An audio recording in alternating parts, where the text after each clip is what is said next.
Boo! Boo! Hey! I have showed up. I have appeared right in front of your eyes. Sorry about that. I had a little technical issues there, so, you know, we can't be streamers unless we have technical issues, right? So, I mean, typical stuff, yeah? So, you get to manage so many things, and then this happens. But either way, hope you guys are having a fantastic day, and welcome to a very special surprise guest stream with Mario Kart action and fun and excitement, making this the best 3 hours that I'm sure you're gonna have a very fantastic time with a very awesome guest today. So I hope y'all have your Nintendo Switches. I hope y'all grabbed your little shells. And I hope y'all are ready for the true adventure. We're gonna have racing, bumping into each other, and having a great time. Also, I apologize about the whole tits thing. Apparently, what just happened, just so y'all know, tits is not working for some reason. No, not those tits, the other tits, okay? The one that actually our Twitch integrated system, you guys know that. And apparently it's not working. I don't know why. There was an update and it just went kapooey. So that just happened. Exactly. That's how I feel too. That's how I feel every time something works up. So unfortunately we don't have that working, so apologies for that.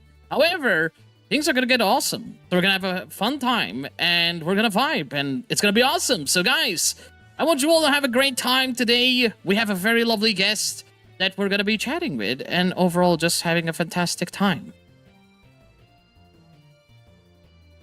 What just happened? Wait, my brain just went like hold on. Wait, what just happened? What did you... Oh, it was a bot? Are you sure? Snake attack.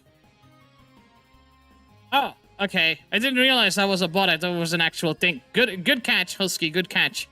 Also, make sure don't take any actions if it's from other person's stream because, you know, just want to be a bit careful. But thank you. I'm glad that was a bot, though. For a moment, I was like, what the hell was I reading?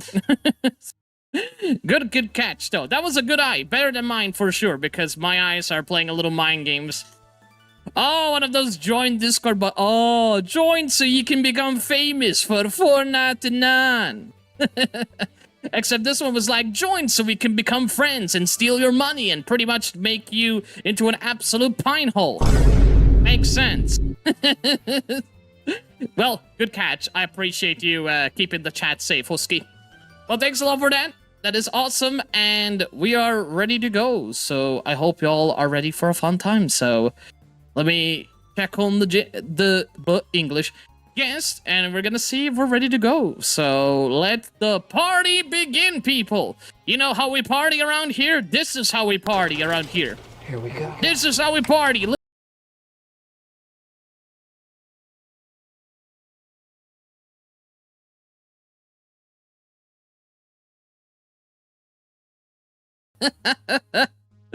That's exactly how we party. Just the way I like it. Extra chaos, extra vibes. Yo, I like that one. That was a brilliant one. I love it. That is exactly how we party around here with good lord of energy. Trust me, I literally was looking for some really good ones and I was thinking I would turn that into a channel point because that is just too funny. Like, the way that is a legend, by the way, that a lot of you know based on the memes. Like 50% of the top memes are because of him. And the fact is, it was so perfect with the green screen effect. I was like, that's perfect for a channel point. And it's just funny. It's synchronized as well. So it's like, that's what we're gonna have. A little surprise. So that's how we're gonna party. The problem is I only got it to work on talking scenes. So we're gonna have that on other scenes later on in the future. It's just a prototype, and I managed to get it to work. But I will try to turn it into something a little bit more interactive. So that way you guys can troll the fuck out of each other and have a great time. So don't worry. I will turn that into something really nice for everyone to enjoy. So don't you worry about that for a moment. By the way, how is my sound? Does my sound good? Everything sounds nice? Crispy? Do I sound very majestic? Do I sound like a buffoon as always? Do I sound like a buffoon? Anything? I think it sounds good, right? I don't sound like I'm underwater or in a cave, or I sound like I haven't eaten for 50 years, right? Maybe? well, I do feel like I might actually feel a little bit funny. Maybe that's because of the pizza I had yesterday. Who knows? Could be a lot of answers. Either way, let me check with my guest because I don't want to keep him waiting. So let me see.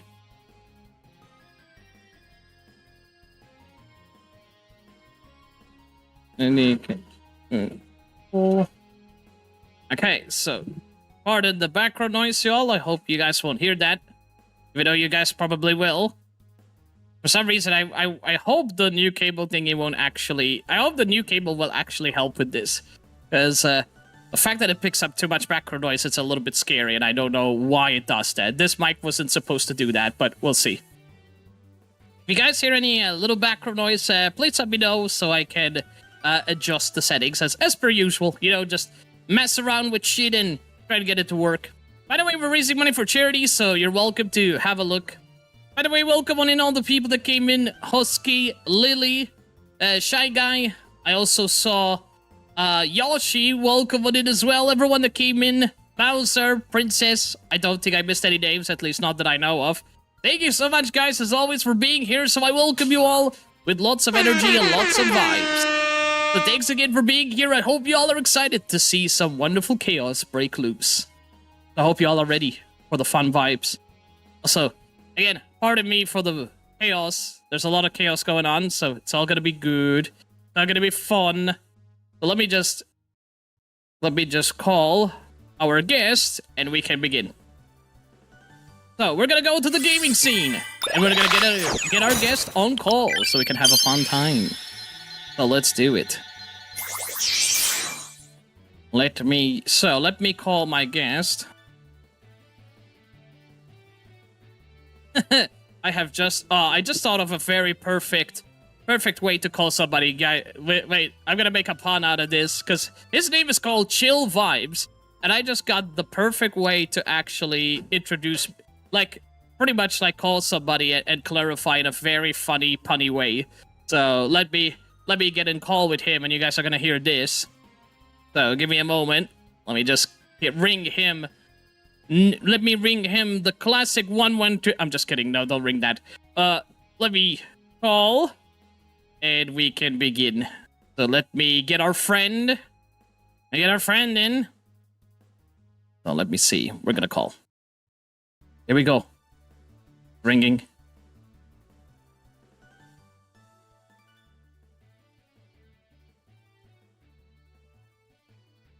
Ooh. Here we go. Everyone, it's happening. It's happening, everyone.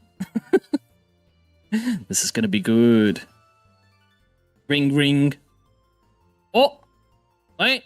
Hold on. So I love how my model is just showing up in there. That's actually pretty cool. I like that.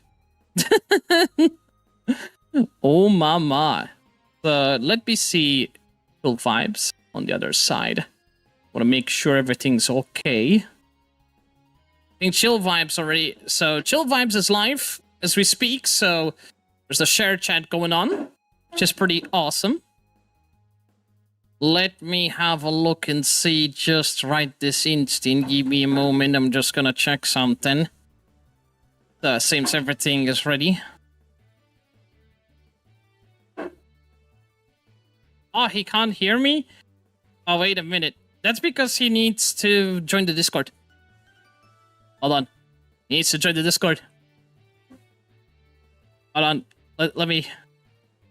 Alright, let me tell him to join the Discord. Alright. Let's see. So, let me ask him to join the Discord.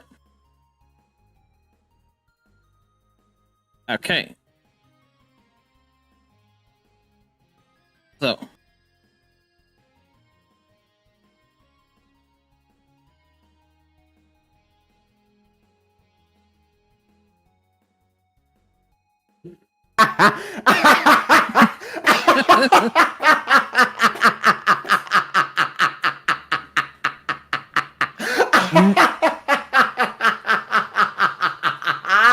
No, I just realized you were Discord calling me. And I'm like there, like calling you for 20 years, and I'm like, hold on a minute. Am I doing something wrong? Did I miss informing you? My God. Well, That is my bad. Rainy, I don't leave me alone, okay? All right, let's actually get back to introductions. For those of you in my stream who do not know who Nathan Gamer Plays is, I will, drop the floor with, rather not drop the floor. I will give the floor to him. He will explain who he is, what he does, and what you can expect from him today. So, Mr. Nathan, please take it away. Thank you. I want to call on Discord friend thing. Well, hello everybody. Nice to meet y'all. I am a variety RPG fanatic, chaotic being, love to chat with people, just love to be a goofball, and what you can expect from me, just not pineapple pizza, but good vibes and lots of energy, if that's what you like. And also not a Discord call because this guy didn't answer, but it's cool. We don't need to know that. Right there, chill vibes. This is not. This is gonna be literally. This has to be like our premier running joke for every collab we do from here on out. Right, Mr. No Discord. All right, Mr. No Discord. Fair enough. Well, I'm gonna take the floor over for my end. Hello, everyone. My name is ChillVibes. Nickname is Mr. No Discord. What I do for a living is open world gaming. Open world gaming is the name. Absolute 100% domination is the game. I stream every single Friday, Saturday, and Sunday for the latest and greatest open world games. Right now, we are playing Octopath Traveler. We're actually wrapping up on that end, and you all can expect Elden Ring: Shadow of the Erdtree to drop very soon. And for the rest of the year, you can all look forward to the next roadmap, which will actually be held in September by the end. Roadmap for 2026 is now complete. I repeat, roadmap for 2026 is now complete. There's a couple of games that you'll notice. There's a couple of games that you might be familiar to. That being said, can't wait to unveil those plans as the days and weeks go along. For now, though, Mr. Nathan, I believe introductions are clear, and let us get our Mario Kart 8 party started. Yeah, let's do it. I said Mario Kart 8 party. Jesus Christ. I'm not in the right mind now. Well, it's good to know that somebody knows how to do English as good as I do, because I mess names all the time. Chat, don't expose me. Listen,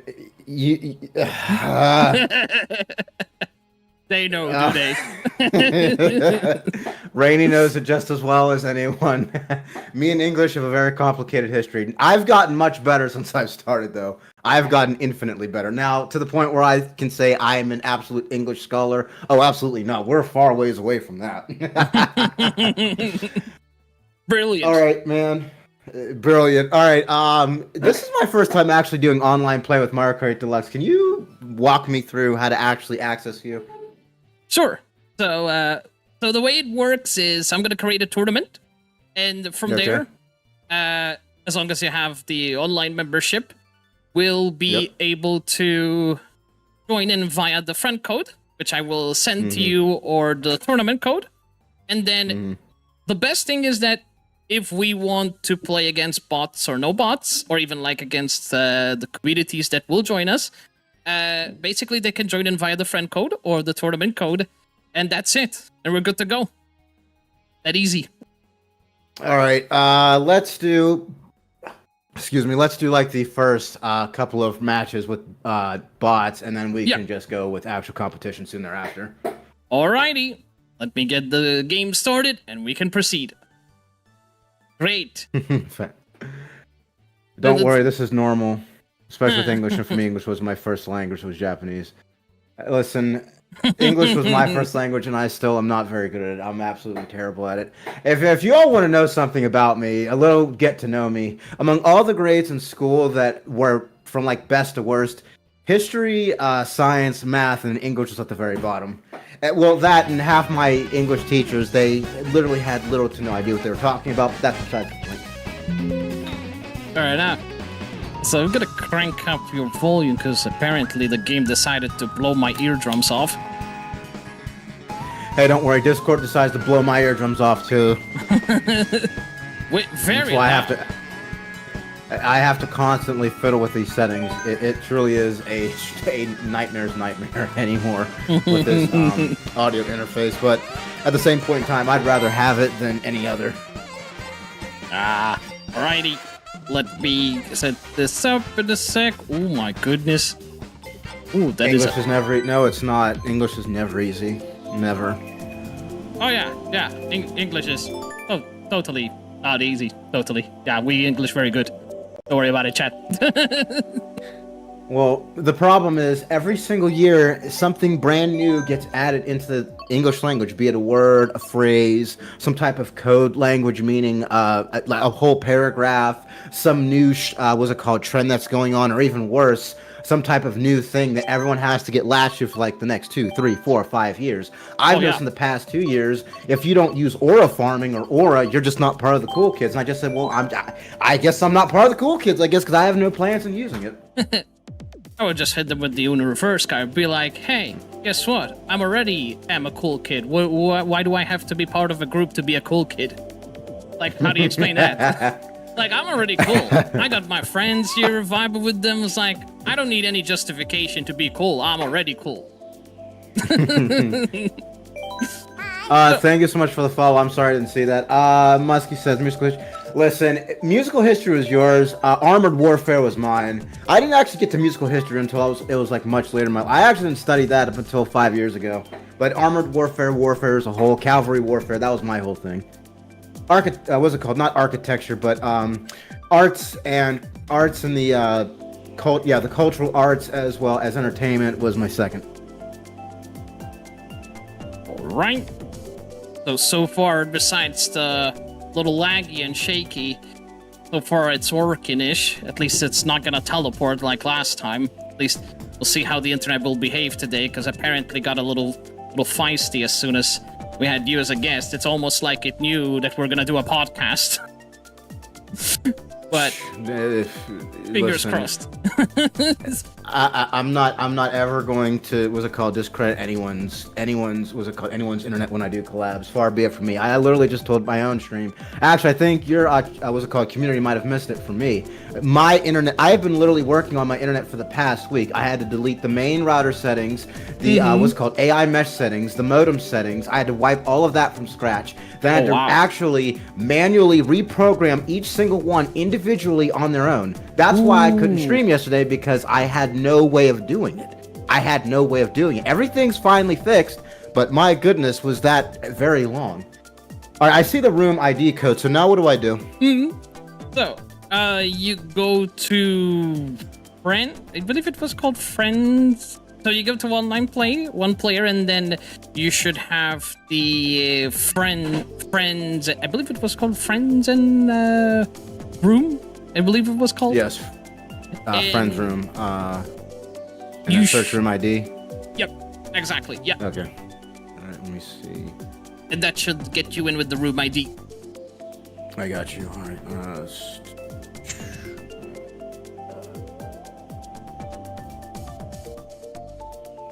But I totally. Keep going. My bad. I was gonna say, I understand. The whole internet thing that you just explained. I'm like, I understand that completely, because mine, I just had to change the whole modem thing because apparently it was old and there was no firmware updates and there was this whole issue going on, and I'm like, here we go again with the whole internet thing. I did find the room. I was gonna say, for me, I do have updates, but my bigger problem now is basically a race against time and what I need to upgrade, because pretty soon both my routers are actually going to be going kaput, because Wi-Fi 7's not going to be standard for a while. I'm not worried about that. It's just that Asus is going to do what they always do and say, well, here's the thing, guys, we really don't support this anymore. So you're going to have to pay even more money to buy this router, then get this right here, and then this right here, and then this right here. Sounds like a Windows. That's not going to happen. I was going to say, I'll just use GitHub. I'll learn how to write code, and then I'll just take people's code, write that code into the router, and then update it that way. If I have to learn a new skill, then I'll learn a new skill. That will be part of what I need to do, and so be it. Yeah, that's like the biggest brain. And also saves you a lot of hassle because at least you know what that code is and what you're doing.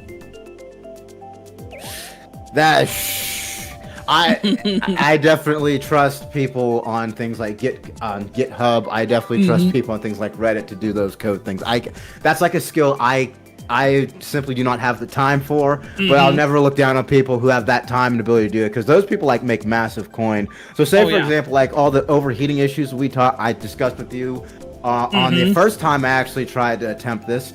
There's a guy, I don't know his name, but he's Russian. He made He made a app called Fan Control. Unlike motherboard apps that you see for the BIOS, this one actually controls each sensor, each fan, each major component of your PC by itself, all in one. If you want, I can just simply send you the link, but this thing is absolutely incredible. It's cooled my PC down by a good 20 degrees Celsius. I'm not kidding. Compared to what it was running full tilt, near 100 all the time. Gotta love the internet. Yes, I do love the internet. I am ready on that note. All right. Yeah, I'm just... Let's see. I see someone joined. And there was someone else. I'm not sure if that's one of you. No, I've been joined. I was gonna say, I really think I should have gotten the Ethernet adapter before this all happened. I just realized that without it, mine's just going to be comically slower. So I think I've duly learned a lesson, everyone in both chats and both communities, about this. Next time I stream with Nathan, I'll just buy the Ether adapter and we will wait far less time. Yeah, I will just send you my Cat 6 and be done with it. That would be the best solution. Which is technically what I have, even though I don't use that speed. But you never know. A little bit better. As far as as far as what I had to spend just to get this internet to work, I don't even want to talk about it, man. Oh wow. I really don't. We're literally crossing 4 digits here. I'm not kidding. We're crossing 4 digits here. It's not. At one point, no. Now that I say that, it's actually past 1,500. Well, I'll put it like that. Wow. Holy crap. It's not been fun. Rainy can tell you, it's not been a fun exercise at all. Damn. Well, like, I truly have no doubt about it, because the fact that I know how finicky it can be with, like, network settings and how much you have to be accurate with these things, and especially that I actually assist people with network-related issues, even one just small, like, lack of firmware update can actually screw up the whole stability of your internet, let alone if there's something faulty or there's something misconfigured, or it's a hassle. Like, this is the thing about technology. It's nice, but if people actually do one small mistake or something goes faulty, and God knows how many times you have to troubleshoot and fix it, or try to understand where the problem is coming from, then that's like the most time-consuming thing and the most hectic thing about technology as a whole. That it is. That's why I entrust that to I entrust that to one of two people. Either the people that make the product, or either the people that are working their butts off for God knows how many hours on end coding new updates for the product. To me, it's either or. 9 times out of 10, though, I'm more impressed by the people who are actually doing the work, because generally once the product itself actually begins, one of two things happen. They keep supporting the product, or they just give up on the product entirely when it doesn't meet sales figures. So I don't understand what people are expecting, especially when it comes to wireless routers. I mean, they're not going to sell a lot, so you expect them to get selling hundreds of thousands of units for a product that costs like what, $300 to $400? That's not feasible at all. Yeah, that is true, not feasible. Yeah, I believe it. Anyway, I'm happy I'm off to a rip-roaring start. As for gaming, I did want to ask you, what was your first game? How did you get into gaming as a whole? What was your first game, and what have you learned through the course of gaming as a whole in terms of how games are made, what you can look forward to, what you can expect, and most importantly, how you can expect better from, be it a franchise or a company that you support? That's a lot of stuff. All right, let's just go from the start. Then.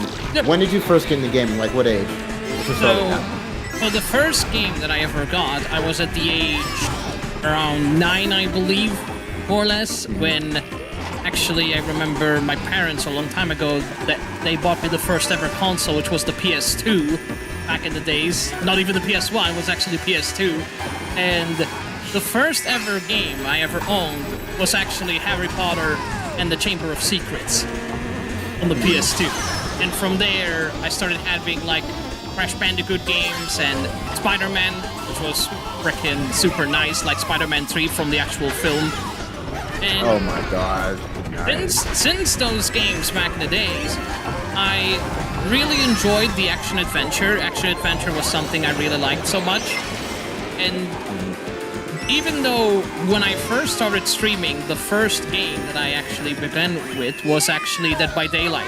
That's my first ever game that I started with. And since then, okay.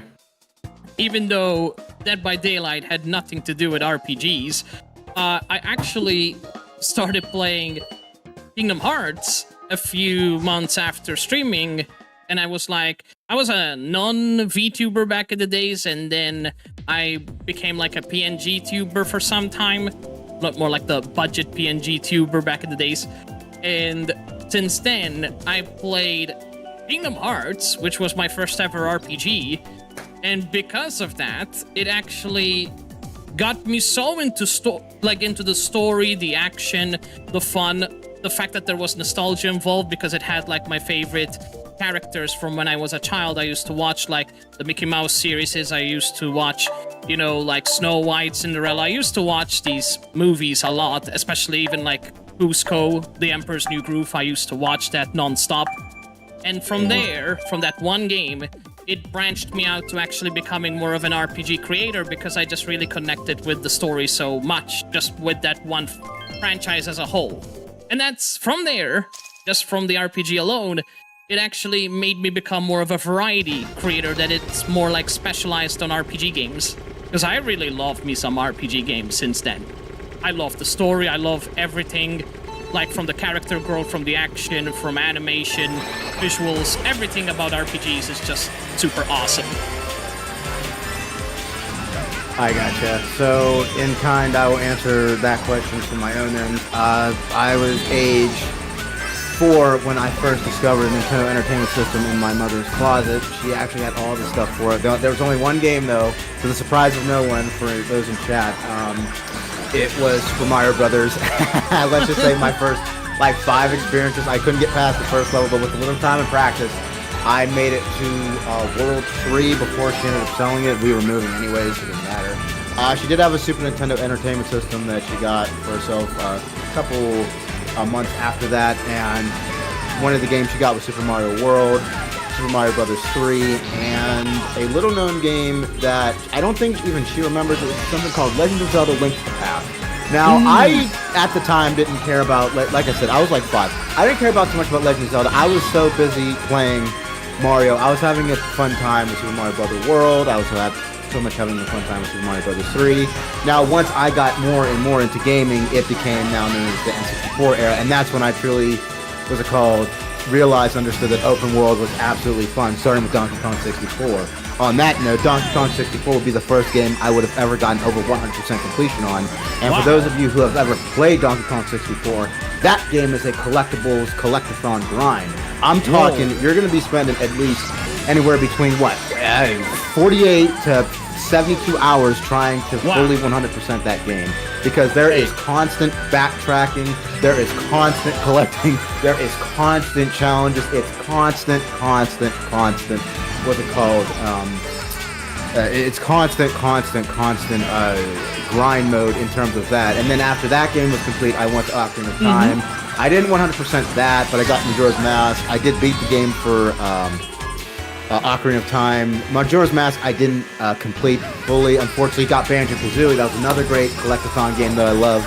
GameCube era came, Super Smash Brothers, Super Mario Sunshine. That was like one of my favorites before Galaxy, which is a good segue because other than Melee, other than Sunshine, a couple other games I played. The Metroid series I finally got introduced to after missing out on that completely. Metroid Prime was incredible. Then F-Zero, I never got introduced on the SNES days. F-Zero GX, I still want that so bad, it's unreal. And then this is called skipping quickly forward to the Wii. and now currently to the Switch because I didn't get a Wii U or 3DS. I did get Super Mario Galaxy, Legend of Zelda Twilight Princess.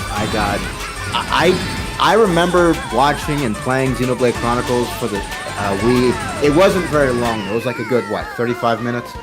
But in that time, I realized I just said to myself, okay, if open world gaming is going in this direction, I cannot wait for the possibilities. I just cannot. And like I said, the Wii U I skipped out on. I didn't have enough money, and then we what's it called? Went through some financial trouble there. Was homeless. 2015, it got even worse, but finally found our footing 2017, and then in 2020, everything just finally been looking up.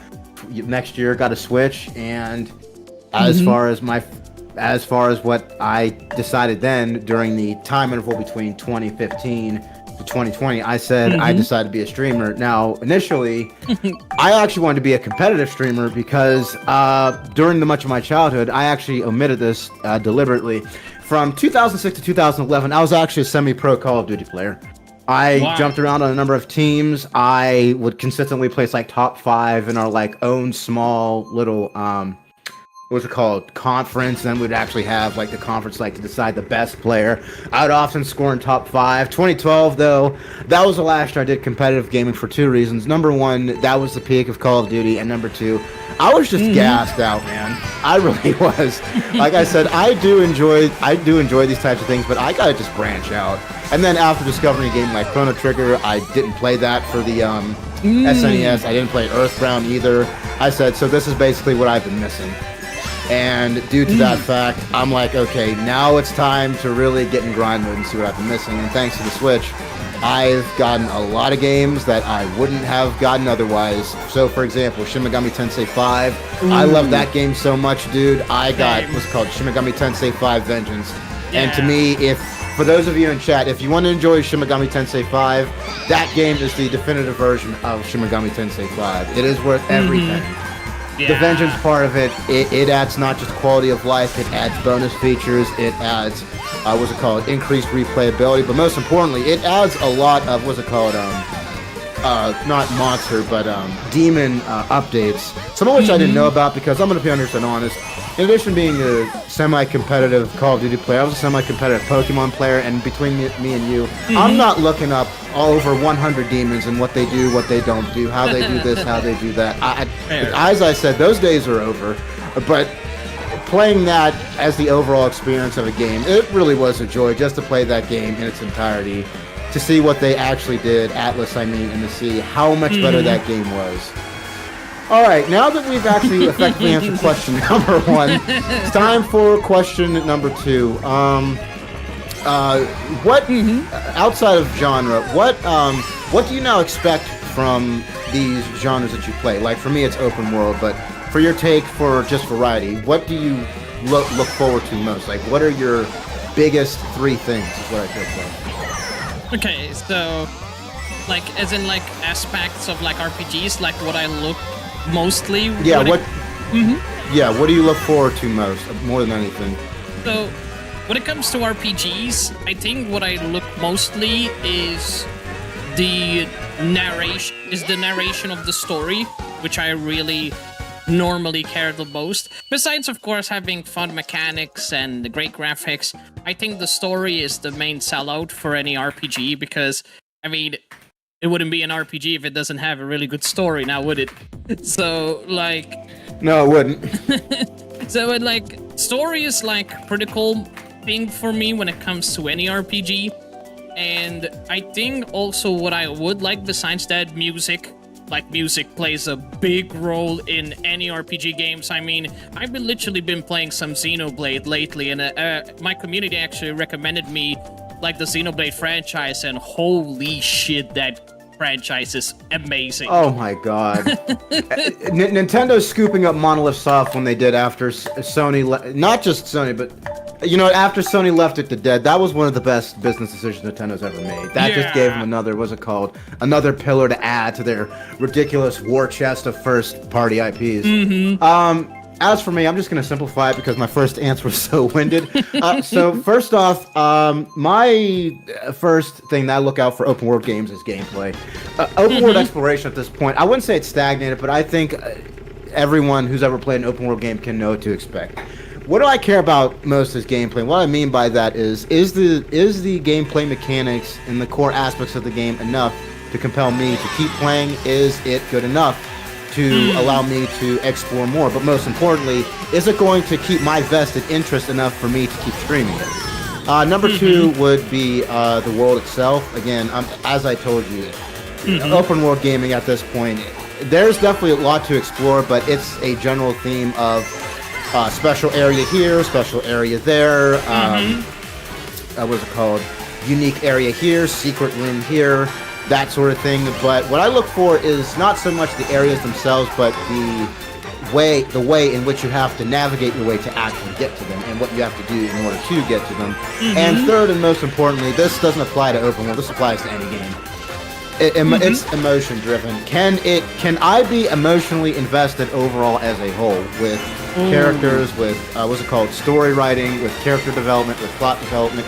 Am I interested enough to do any of these things? Because if I'm not going to be interested at all, I'm just going to drop it. Now, thankfully, that hasn't happened for me for any game. Actually, it did happen one time, Dark Souls 2. I remember not only the game not being fun at all, I just kept getting stream sniped by some dude. He was watching my stream and just kept stream sniping me. And by stream sniping me, I would literally go into this one dungeon. He would be waiting right there before the boss, and he'd just kill me every single time. I just said, you know what, I think that's enough, what's it called? I think that's enough Dark Souls 2 for now. But I learned a lesson for Elden Ring when I did play it. I said, I'm not playing Elden Ring online. That's not happening. I'll just play it offline. I'll enjoy it. And the best part about, what's it called? The best part about Elden Ring is that it's been an absolute blast for me playing it offline because not only, at least for me, I haven't played the Souls games too much, but for me, that is easily the definitive Souls experience. Now, that being said, that genre is not for everybody. It just isn't. Yeah. That game is punishing. And I mean punishing.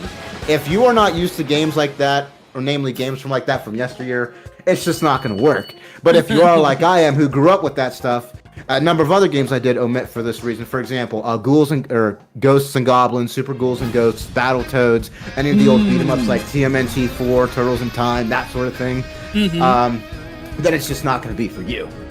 Michael, what's up, dude? But overall, though, yeah, for me, those are my core three things. So, for example, gameplay, like I said, navigation through the world exploration, and captivation of interest. If they can't do it, then you don't have a player in me. It's just that simple.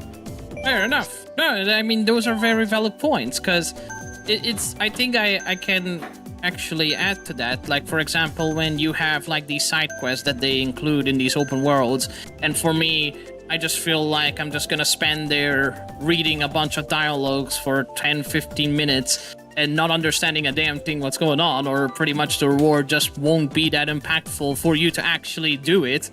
At this point, I just feel like it's cool to have these things in an open world to contribute, but if it's not gonna actually bring that much of an interest to doing them because they're like repetitive or they're just not that fun to do, it's just, for me, it's like pointless. Like, I will just skip over them and just do something else at the same time.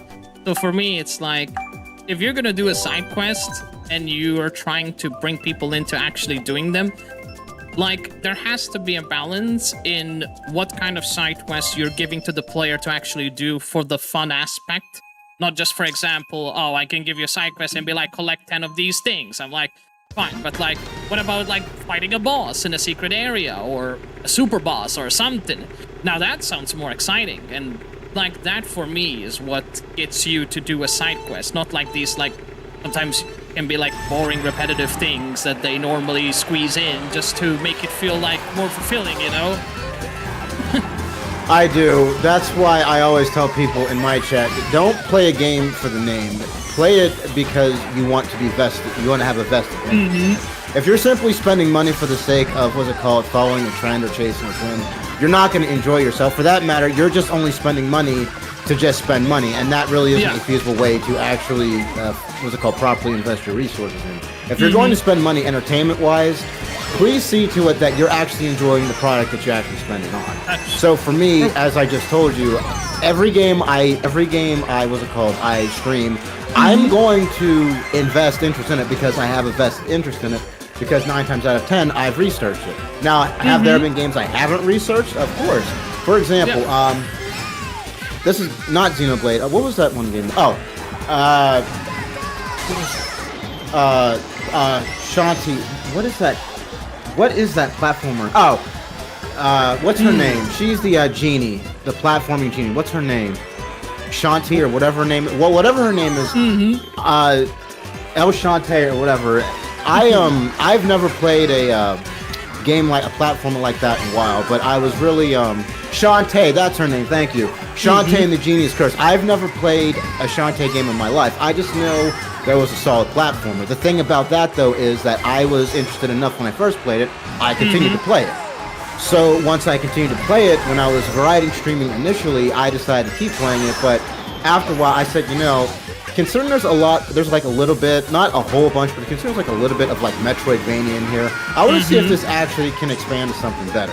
So that's when I decided to make the switch to open world, and due to that fact, I've been enjoying myself ever since. But the genre itself, it's only, as I tell Rainy and along with other people, the genre itself, it's only a gateway. You have to find content and product that actually makes that genre worth playing. If you're just playing it because it's a genre, then you're not going to enjoy yourself, and therefore you're doing it wrong. Exactly. But if it's content within your realm of interest, like I just outlined, then you're going to have fun no matter what game you play. Even if it's a small game, even if it's a big game. Speaking of small games, Claire Obscure Expedition 33 only had like 30 people working on it, and look how that turned out. Compared to something else like what was the biggest game? Oh, compare that to Starfield. I just said, you know, I would have loved Starfield if it was released during the what's it called, Oblivion days. However, considering I already played games like that already, I think I'm gonna skip out on that. No, I mean, exactly. Not to cut you off. One of your community members has a question for me. He said, "I have a question. Have you ever played either Legend of Zelda: Breath of the Wild or Tears of the Kingdom? If so, how did you enjoy either of them?" Princess, as I said in the intro, I've played. Well, actually, I said I've played Ocarina of Time, Majora's Mask. I basically played every single Legend of Zelda minus the handheld series. To that end, this is gonna sound like a hot take, but after beating Breath of the Wild the first time, I actually knocked it out of my top 10 Zelda or top 5 Zelda list for a very valid reason. For me, it's the fact that I do enjoy the open world aspect that game brought to the entire series, and it's not basically strictly dungeon to dungeon. Was it called key to key, or was it called plot line to plot line? But at the same point in time, why do I feel like that Breath of the Wild was just disjointed? Like, for example, you could go to the first dungeon, like the Sky Temple or Vah Ruta, and then you could do that, be happy with it. Then you could go to Vah Rudania, Vah Meadows, and so on and so forth. I did semi-enjoy that, but there's a thing within open world gaming that there needs to be at least some form of structure. Yes, you can freely travel, you can freely battle, you can freely enjoy yourself as much as you want, but there has to be some form of not so much structure, but like pattern that you need to follow in order to make a game not only replayable but enjoyable. And for me, I didn't find that Breath of the Wild had that. You could freely explore, but boy oh boy, could you cheese yourself out of a lot of the main quests. Like after Vah Ruta and getting Rivali's powers, I'm not gonna lie to you, I just went for Rudania, I went for Meadows, I went for Vah Naboris, and after that, I'm like, other than like going down memory lane with my moderator Rainy, like getting some of like the legendary gear, like Tunic of Time, or what's it called, the Cap of Time, that sort of stuff. After that, man, I just said to myself, it's okay, but after like the first 15 minutes, I just said, I just want to beat this game, man. And then I did beat Tears of the... No, you're good, Princess. I did beat Tears of the Kingdom. I will say this, that even felt more of a slog than the first one, because I thought they were going to do more with the underground. See, I was looking forward to the underground, the sky aspects of that game. I thought they were going to expand all of Hyrule from both ends. we got at least some of that we got a lot in the sky, or excuse me, a lot in the underground, in the depths below, but we never got nearly as much as I thought we would have in the sky. Like, the sky tutorial was great, but after that, it's just basically side quests or mini games. And speaking of side quests, as you alluded to, many of these side quests in both Breath of the Wild and Tears of the Kingdom are either mid at best to absolutely regrettably porous at worst, man. Of the 70 side quests I've done, I can only remember one, and this one really didn't end up getting solved. It's the special quest where you have to, what's it called? Prove a man's innocence in, what is it? In Gerudo City or whatever, and it was a side quest for that town you built, Terry Town. The problem is, not only did that quest not get complete, you're actually left with the cliffhanger, to which I say to myself, well, I am very happy I did that quest for nothing. Because there's no conclusion to the story. I guess the guy has to serve time in prison for being a guy. Or I guess he has to serve time for disobeying Gerudo law. So thanks, guys. I really appreciate it. But to answer your question, Princess, I did beat both. I've played both. It's just... I was looking forward to Breath of the Wild, too. Like, I really thought that was going to be a great game. And it's a very good game. It's just the problem is... And this is another sticking point I have. When you have a franchise like Legend of Zelda in the title, I expect a lot more. I expect like a video game, or at least some form, in some case, like a cultural revolution or something like that. And I didn't get that fully with Breath of the Wild. Now, that being said, weather effects, oh my goodness gracious. From a technical perspective, that game is hard to be faulted for. Weather effects, what's it called? Item effects, like, for example, metal actually being a major component and detriment to your gaming experience. For example, if you have metal on during, like, rainstorms, or if get shot by lightning. You get shot by lightning, or if you're wet during rainstorms while you climb, you're basically done. Or during the hot summer, or during the hot days, like near the Gerudo Valley, your stamina bar just runs out faster. Like, those aspects, I absolutely praise Nintendo for. It's just that, like, the gameplay and the story aspects, they're just not very good. That being said, though, the memories are incredible, but my goodness, that's the only, like, major shining point about both of those games, is the fact that the memories are cool. But again, you don't go in order with them. They are disjointed. So you basically have to spend much of the game trying to piece together the lore of the game itself before you get to the end to realize you need to watch those memories all in order, one at a time, all on your own. And the worst part is, if you don't get them in order, you're basically left with nothing. And my goodness, I am not doing good at all on Rainbow Road. Yeah. Oh my goodness. What were you going to say? And to be fair, to add to those, I think the main concern, which even for me I found a little bit tricky to enjoy, is that unfortunately a majority of the shrines themselves that you actually explore and find throughout the gameplay, that side of a majority of them, yes, most of them can be very fun and exciting to actually do and solve those puzzles, but then the problem is that some of them can intend to be way too repetitive with each other. So if you have, for example, I don't know, like you're doing a shrine of test of strength and you have to defeat these enemies, then you end up finding like majority of those shrines end up being the same thing. Or, for example, like you said, like you are going through the whole story, like bits and pieces of the story throughout the game anyway, and from there, like, the thing is, you have the choice not to do them as well. Like, the game itself, it can give you the option as well that you can just do nothing and you can just go straight to Ken and basically just fight him without doing anything and you can just beat it. In fact, I've seen speedrunners literally do that, where they just do nothing. They just go straight up to him, they fight him with whatever they can, and you can just beat it like that. The thing that everything in the game is always like optional to make it easy for the final boss. So you have all those lore pieces of puzzles scattered throughout the story. But it can be quite overwhelming to piece them together, especially when you start understanding more and more the lore. Yes, I think for Breath of the Wild itself, it has its own, like, I'm not sure if it has its own, like, timeline thing, so I don't, correct me if I'm wrong, but I don't think it's connected to any of the other Zelda games, at least not that I know of, right?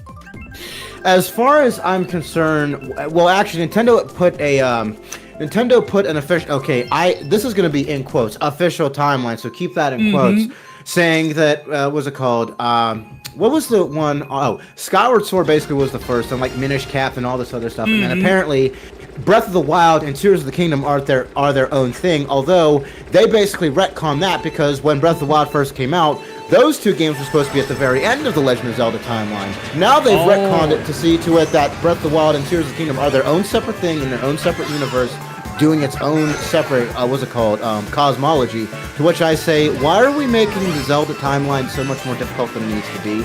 And if what you're really saying is true, why is every single Zelda item, Zelda lore, Zelda homage to every single Zelda game ever, why are they all in the story if it's supposed to be its own thing? Why can't it just be at the end of the timeline, as you said? Are you guys afraid of like, are you guys afraid of like overlapping the Zelda game in which, for example, like something that happened in, say, for example, I don't know, Zelda Twilight Princess, where you can like get certain dungeon-specific items that doesn't appear in Breath of the Wild or Tears of the Kingdom? So what? There's a lot of gadget-based items that don't appear in Breath of the Wild or Tears of the Kingdom. For example, the hook shot that doesn't appear, or that that spinning top from Twilight Princess that doesn't appear. The boomerang appears, but that's really not the boomerang. At least for those of us who played Wind Waker, etc. That's not the boomerang. You're just getting a Lizo false warning. You're just using it. So if that really was the case, or if they just were too lazy, I don't know. The point overall to take from it is that like retconning continuity and retconning like the main base of the story, that's really not a way to endear yourself to a lot of people. And when you do that, not only are you alienating a large following the fan base, you're antagonizing a potential large group of people who potentially have interest in learning more about the lore, and that's called lack of accessibility. So that's the thing I have a problem with it. But my overall point, like I said, with Tears, it is a love letter, but it could have been so much more. So it's not that I hate it, Princess. I'm just disappointed. Yeah, and that's completely valid. I mean, everyone's got their own opinions, and I always say like there's no such existence about a game being perfect. That's just never gonna happen, no matter how much a company ever puts an effort in any franchise. There's always room for improvement. And Breath of the Wild and any other games, first time I played Zelda for the first time, the first common mistake that a lot of people do, which is pretty, I think, understandable, is that they mistake Link for Zelda because because it's called The Legend of Zelda, and they thought Link was Zelda, and I'm like, but we did see the princess in majority of the time, but the thing is, I kind of felt like there was more or less of actual princess moments in the game and more Link moments because Link was actually the main character of the whole game since you're playing as Link. So I always question and be like, but is this really a Legend of Zelda game if the princess is not actually a playable character or majority of the story is based on her? I mean, I don't even remember it all like Breath of the Wild because it's been a while, but I don't remember much seeing Zelda pretty much in that cutscenes. I mean, majority of it was like your objective is you're learning about the past of pretty much a lot of things, and you're just, gaining power-ups, gaining upgrades and all that stuff, and you're just preparing yourself to fight Ganon and save the world. That's it. And I guess the only time she showed up is just giving you a helping hand against fighting him, but I don't recall many times seeing Zelda that much in Breath of the Wild, at least not that I remember of. Which is a little bit strange. You do see her, but like I said, due to the disjointed nature of memory collecting, you only see her like what? I can count. Technically, you see her in all 12, but... Technically, you can see her in all 12, but the problem is, in terms of importance, as you said, in terms of actual importance to the plot, and most importantly, valuation of the plot itself, which is basically you wake up as Link 100 years after the Great Calamity. In terms of that, I can confidently say you only really get to see her 5, maybe 6 times out of the 12 or 13 possible memories in the game. Oh. So as far as playing as Zelda, as my moderator Rainey said, you do play as Zelda in 2024, but me and you were specifically talking about Breath of the Wild.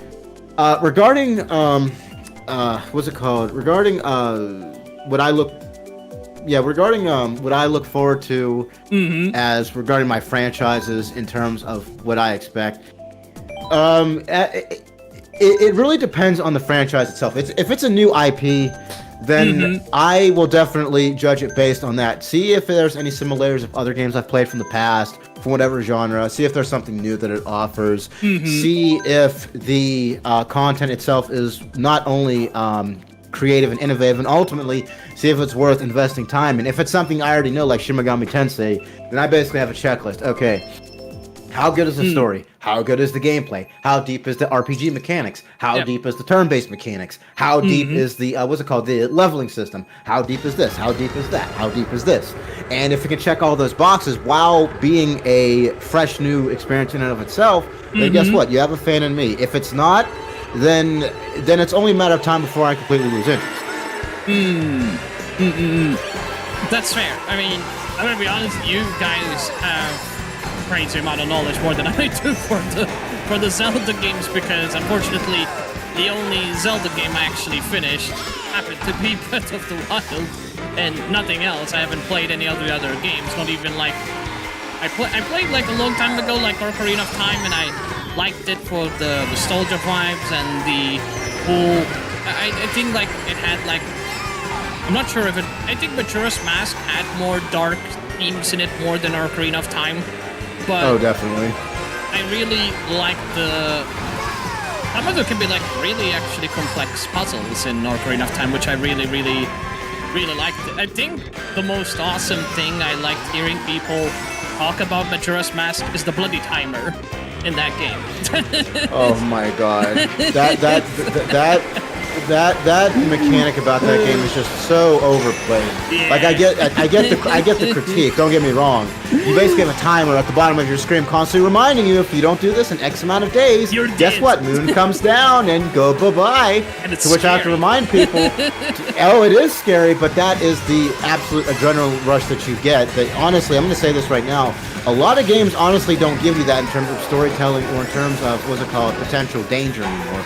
Like that level of danger, yet that level of accomplishment and reward when you actually finally save Termina Town from whatever, that actually meant something back then, because a lot of games are doing that. Do this or X will happen, or perform this or Y will happen. Now, do some games do it? Absolutely. Like the Xenoblade series will do it in some capacity. I know 3 does it to death. For example, if you don't do this, this will happen, or if you don't do that, that will happen.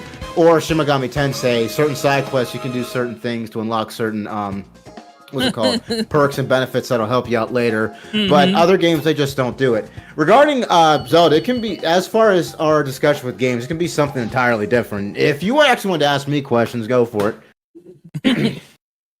I was gonna ask, so what is your, actually I wanted to ask, what is your favorite games overall? Like which are your top number 1 game actually, or top 3? Because I know that's gonna be tricky, but considering how much you played, I kind of wanted to put like the $1 million question to see if you're actually sure what your answer could be. Oh man, putting my feet to fire. I've been playing so many damn games. Like I said, I was playing since I was 5. That is a really tough question. If you were to actually, hold my feet to the fire for like 5 games I could choose to be number 1, they'd be as follows. Number 1, I'll just get number 1 off the bat. Chrono Trigger. For those of you in Nathan's community, and my community, do I need to say anything else? It's goddamn Chrono Trigger. If you haven't played Chrono Trigger, please do me a favor. Take the time out of your day to play that game. You will not regret it. I don't care if it's 20 years old. I don't care if it's 30 years old. That game, even to this day, still holds up. Let me repeat that. A 2D game with a 2.5D graphical world still holds up. It has nothing to do with the graphics either. That's a massive sticking point. It's gameplay, it's characters, it's world building, it's plot devices, not just plot device, it's plot development, it's plot holes. Not all of them get solved, but a lot of them get solved. The complete package of that game, and what that game not just meant for JRPGs in general, but what it meant for the gaming industry as a whole, man. People had to step up their story writing in a massive way after that game launched, and I mean in a big way. Now, as far as my second game, I will have to go with Smash Brothers Melee, only because what that meant for the fighting community. Now, when I say the fighting community, People tend to forget Street Fighter 2 actually was the first game to actually have that thing called netcode. Now, it wasn't called netcode back then specifically, but there was like this weird glitch where these things called frames that you've probably heard of in fighting games actually meant something. It was actually a programming error by one of the developers. However, what those developers did not realize is that they actually birthed the modern age of modern fighting games, not just competitive, but casual too. Masahiro Sakurai just wanted to have Smash Brothers as a straight-up beat-em-up party game, because that's what Smash Brothers was. It wasn't this competitive juggernaut like so many people thought it was. It was a literal marketing game by Nintendo, where it would take like the best characters from like the Nintendo console and have them just beat each other up senselessly in a party format. Melee, however, remains the most competitive because that was actually the first time Sakurai basically said, I'm just going to throw caution to the wind, I'm just going to sacrifice everything.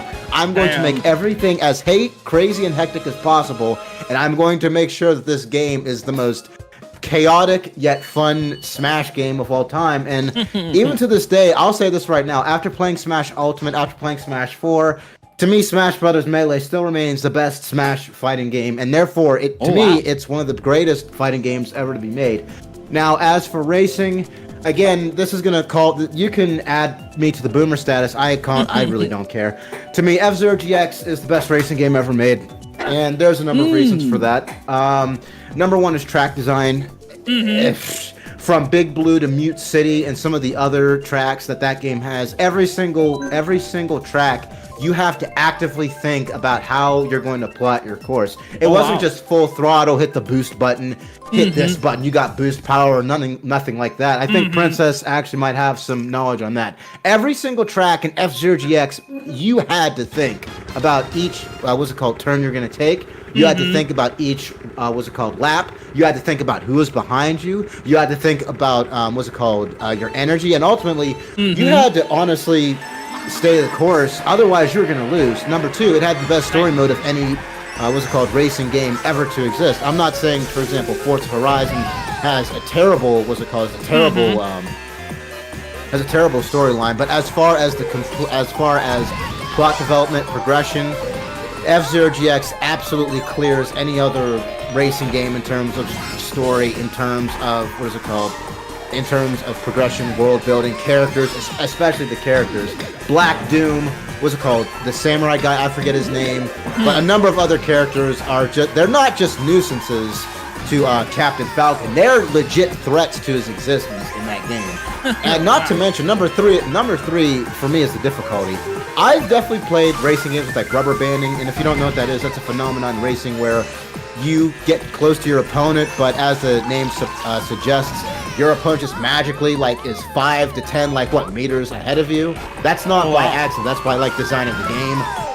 F-Zero didn't have rubber banding, at least not to the critiques that so many give that game. So that game had no rubber banding, gameplay, or no rubber banding mechanics at all. That game was an absolute hardcore grind fest in terms of difficulty. As I said, and a reference to point one, you had to be on your P's and Q's, not just for racing mode, for story mode, because story mode absolutely challenged you. You're going to be challenged every step of the way. Actually, F-Zero remains one of the few games I've never beaten completely. I stopped at level 5. I just said, look, I am too young for this. In addition, I had to sell my GameCube because our family was getting ready for a big move, unfortunately. So I'm like, okay, let me just contribute to the cause. I will get back to you years later. And I meant what I said. I am going to get back to that game very soon. That's not off the docket. I will be returning to that game. It's just a matter of when.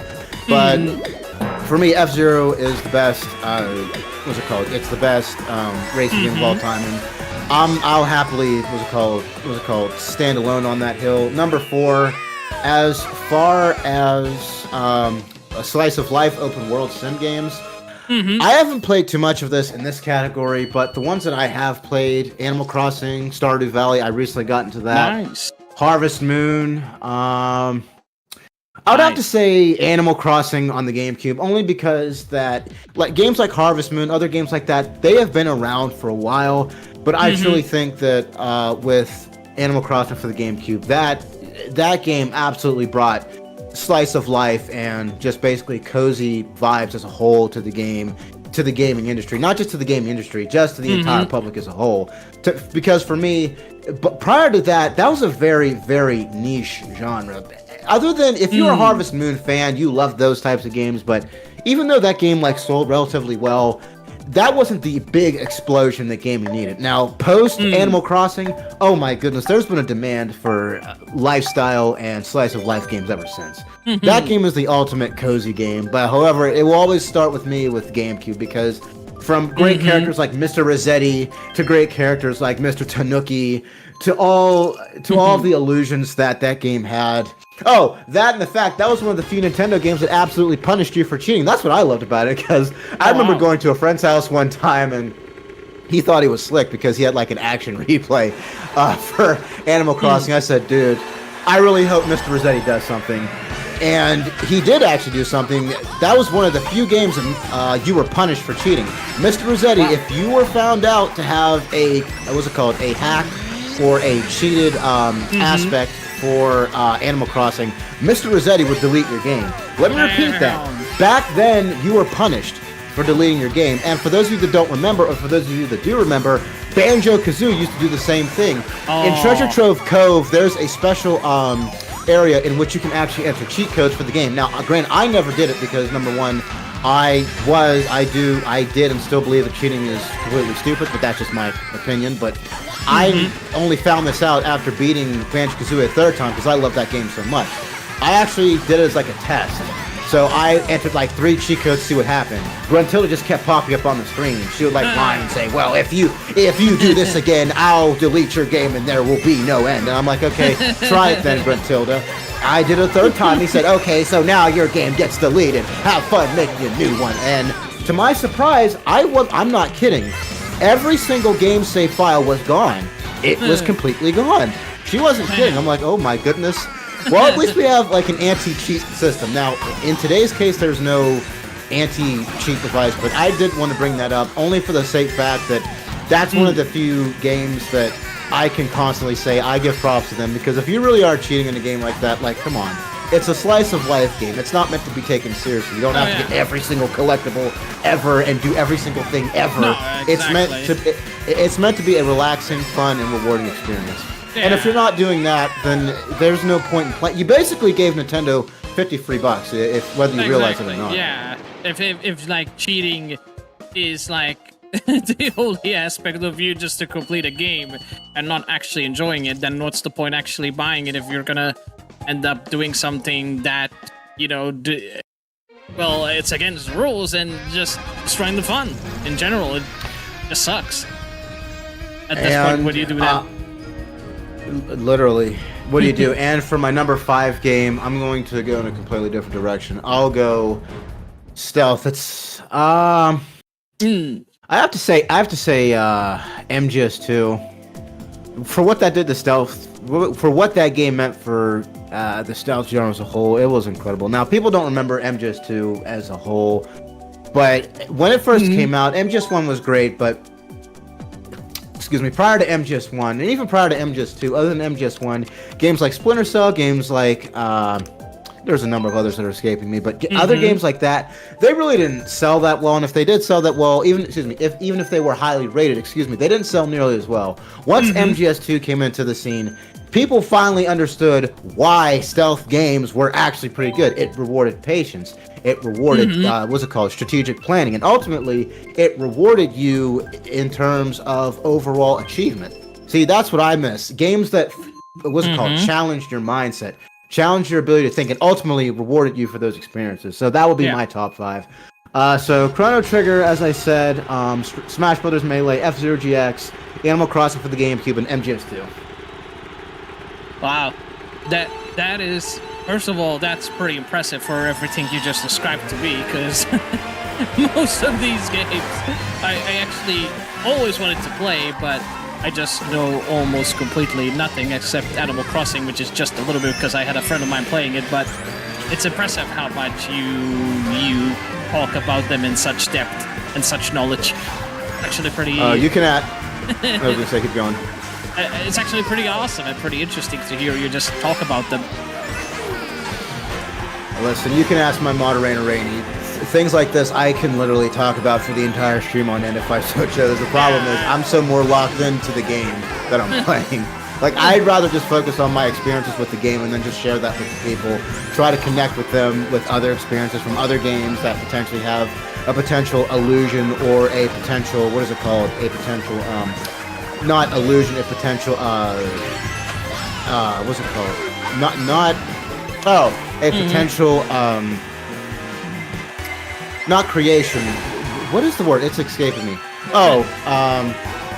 Whatever it is, let's just call it illusion. Yeah. That can allude to other games inspiration, that inspired by it from other games, or ultimately, I just like give my thoughts as I'm playing the game. So right now, as I said, I'm playing Octopath Traveler.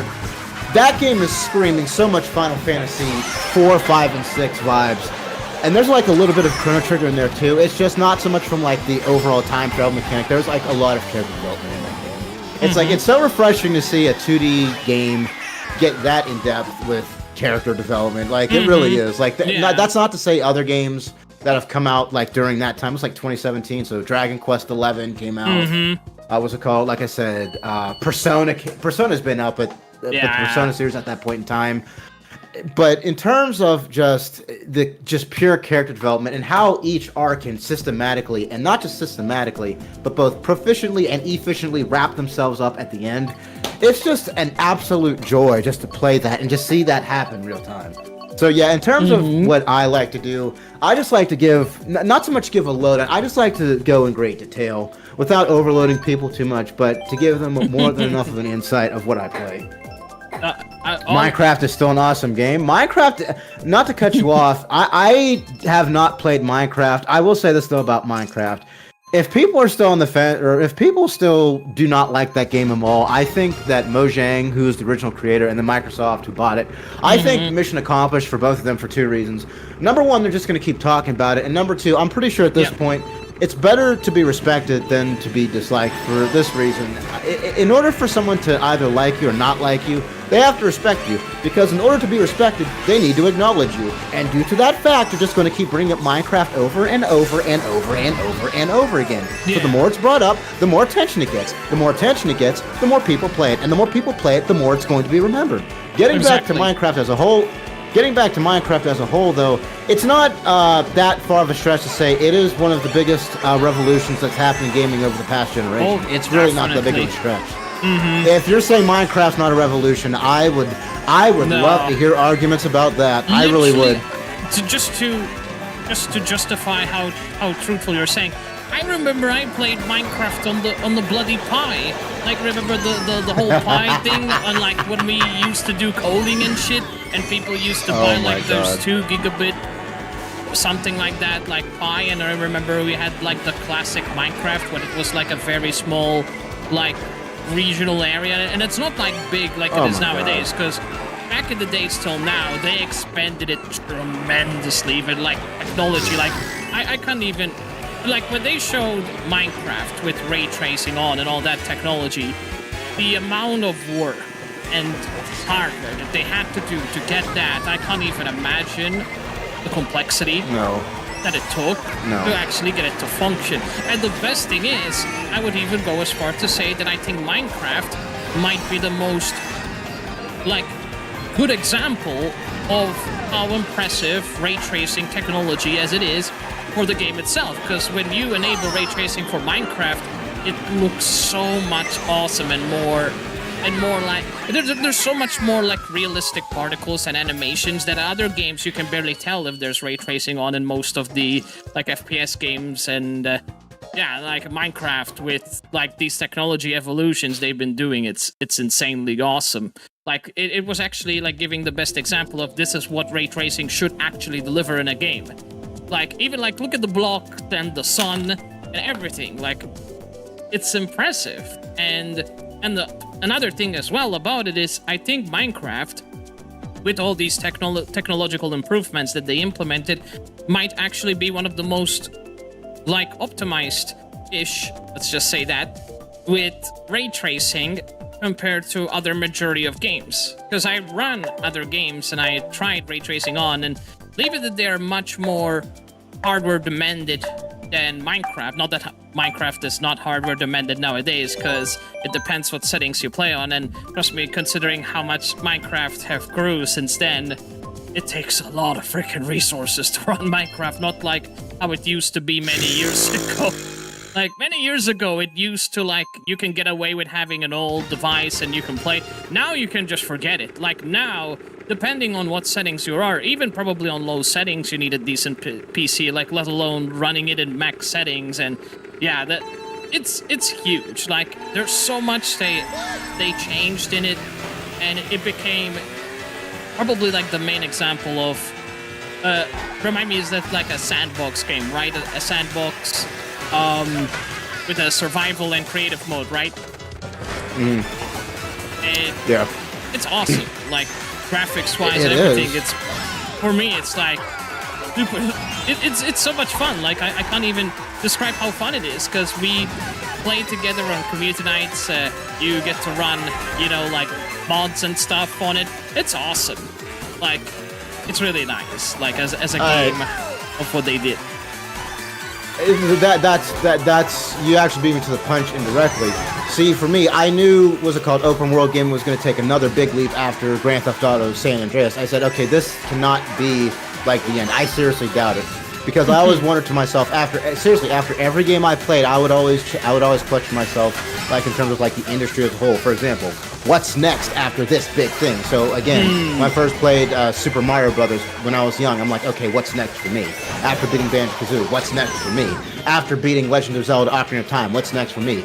After basically beating Smash Brothers Melee, although there was like it wasn't a story mode, basically like a level 1 to 50 challenge thing where you basically beat each other in difficult. For those of you who remember Smash Brothers Melee, Giga Bowser, man, he was an absolute pain in the ass, but once you beat him, it was so rewarding.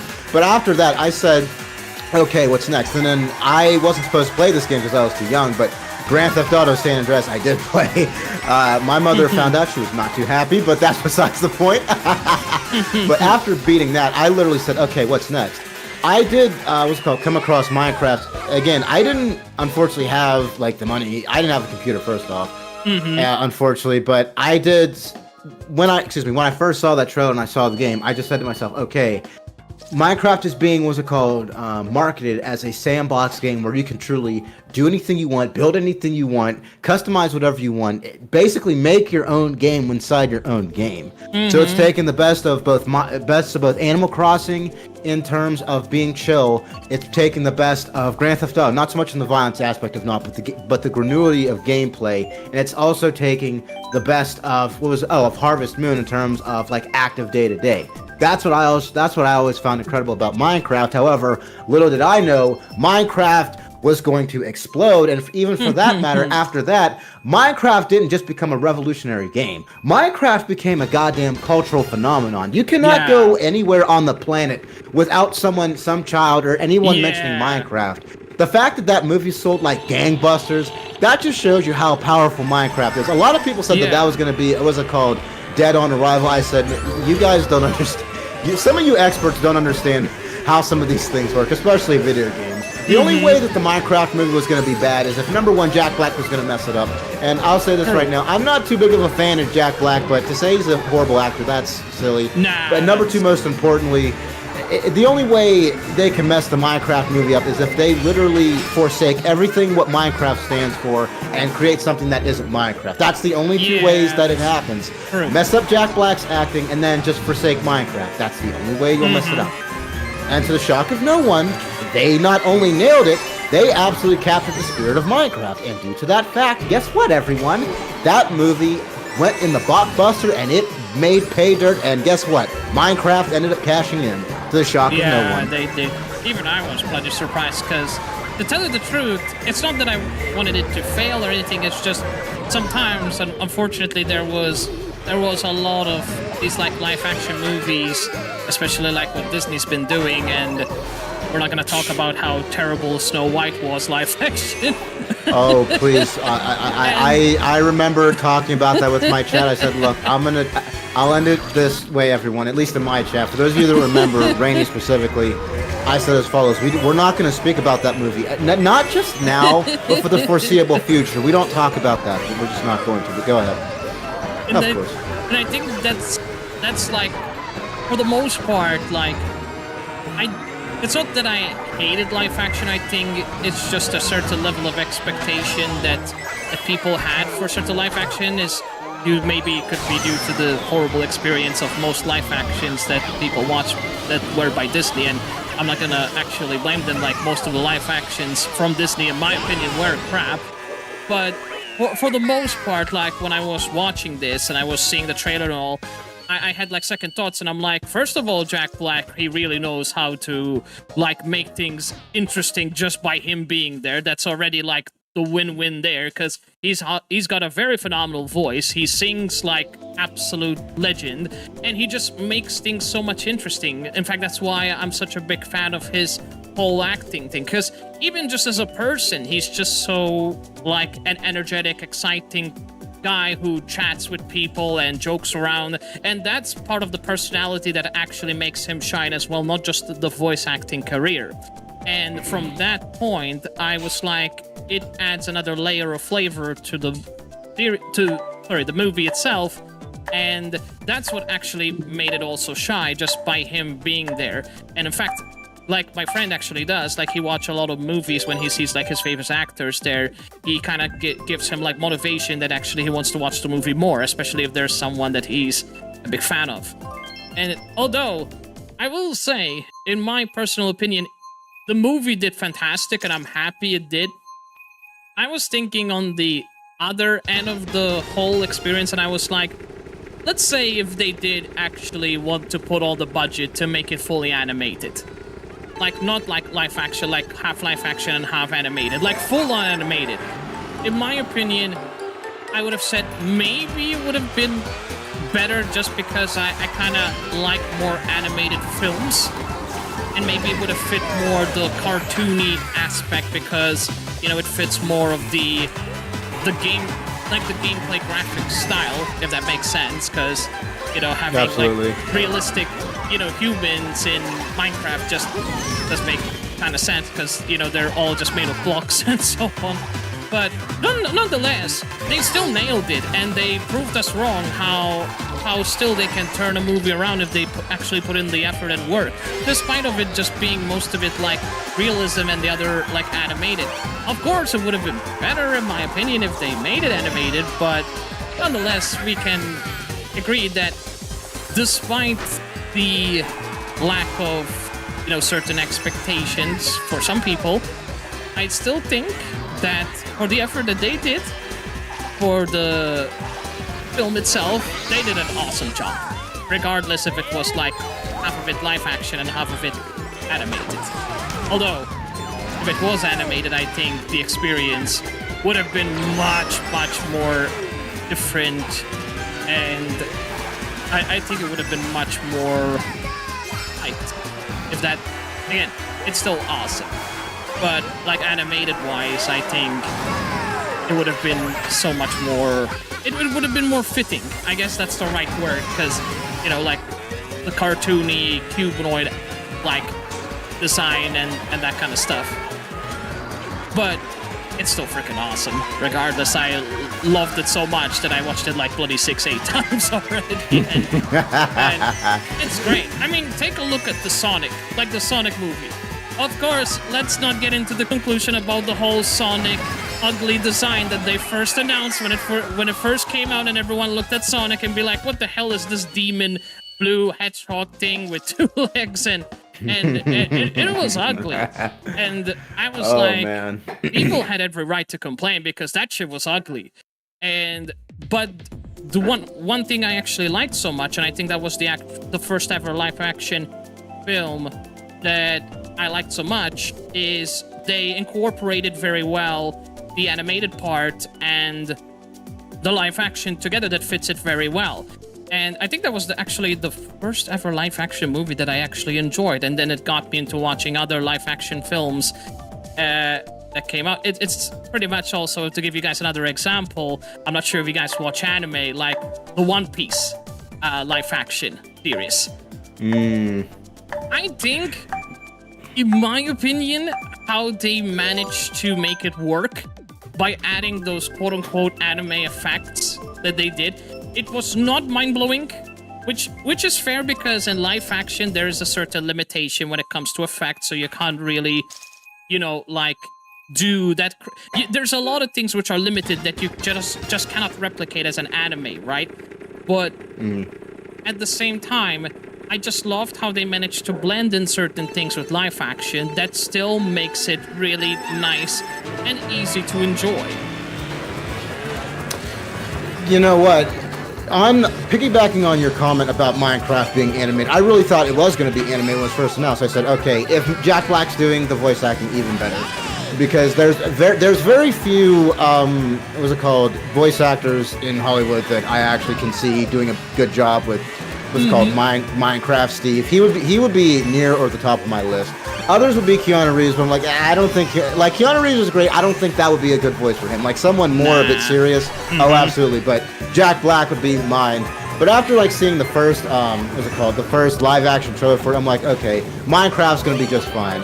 Now, as for your comment regarding Sonic the Hedgehog, after seeing the initial trailer about Sonic, I said, okay, they're going to get this fixed. That said, whoever thought that was a good idea, I don't think I don't think you understand how impassionate the Sonic fan base is. I don't think you understand. Oh, they'll let you hear about it. But thankfully that was fixed. But I will say this about Sonic the Hedgehog, as far as the movies go, like, unfortunately our Blue Blur has had it rough in terms of his video games. But I will say this, in terms of, like, the movies, man, he has been killing it. He has been absolutely killing it. Not just in movies, in multimedia in general. For those of you who read, like, Archie Sonic the comics, or follow people like T. Lopez, who's an amazing, and I mean an amazing musical designer. What else? I'll follow, like, some of these fan projects. Sonic has been absolutely killing it the past couple of years. I just said, you know what?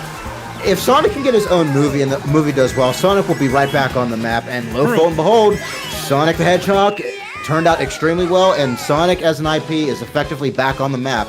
I've been saying that for years. If Sonic have, like, one potential more rebirth, it has to be on the big screen. It just has to be. Yeah. And as you said for Minecraft, for me regarding not just Minecraft, but all these live action movies coming out now, is that the fact that, and this is going to shock all of the directors in Hollywood, but actually sticking to the core of that specific product is what's going to make a great movie.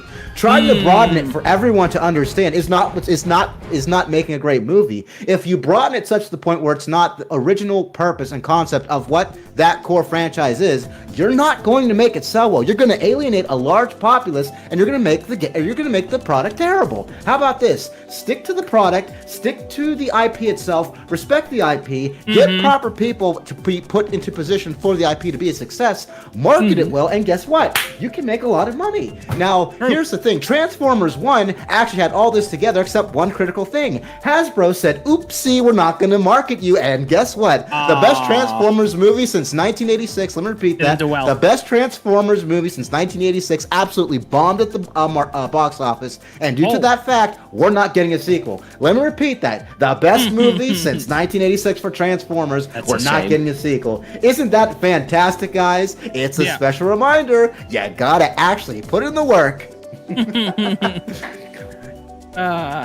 Yeah, that's the thing.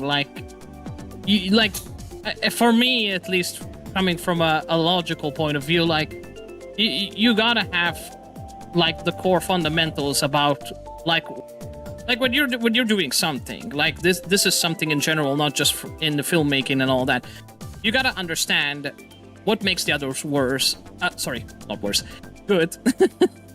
And from there, you gotta take those key points and see what actually is going to fit into your own project to make it work. So what do you need to do to market it? What do you need to do to make it good? What do you need to make it actually enjoyable for people to watch?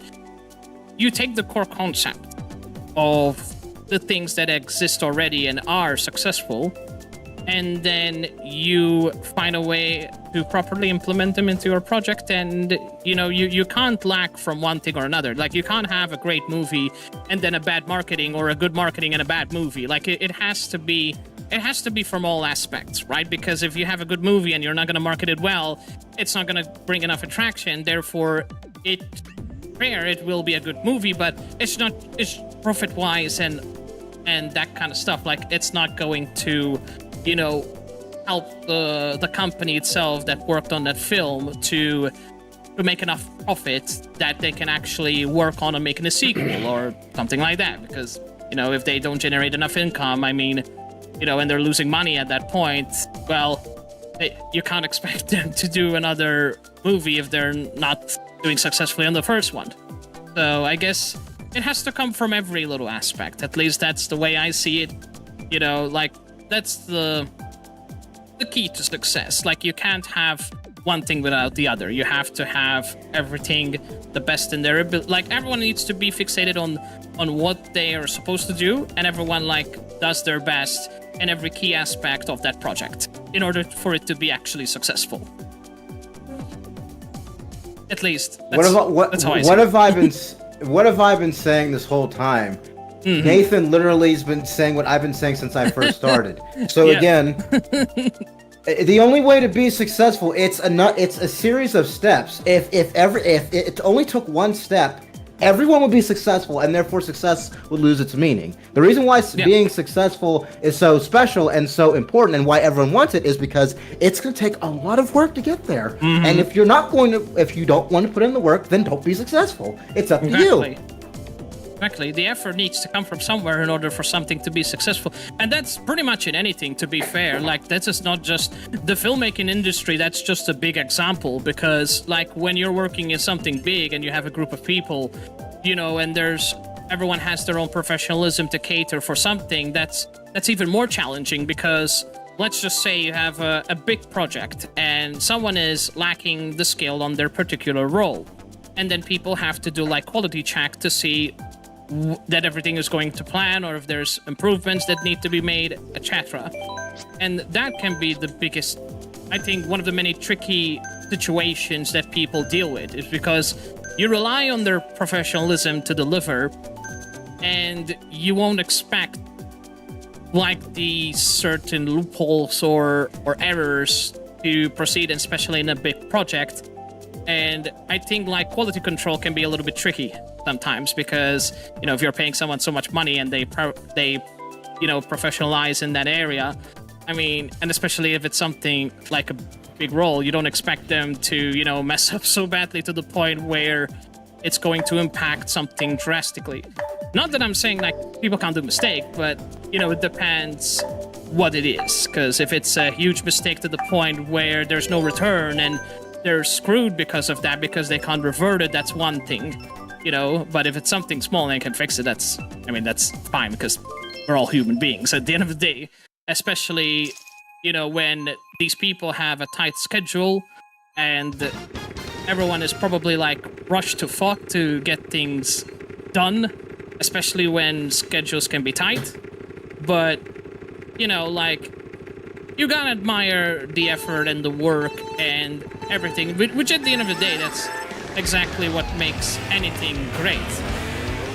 So, yeah, it's all in the effort of whether you're doing something by yourself or even a group effort.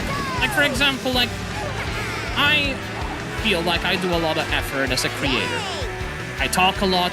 Probably I talk too much to the point where I give people headaches.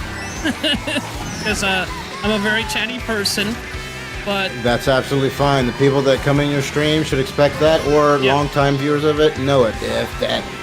It's exactly. I always say to people who don't enjoy myself, I said, here, let me help you. One of two things ends up happening. I tell them, you know, I'm not forcing you to watch my stuff, or if you just want, if you want to be that person, then if you want to be that person, test me, I can just ban you. Sure. Well, that you can just look at someone else, or I can just ban you. That either works for me. But continue.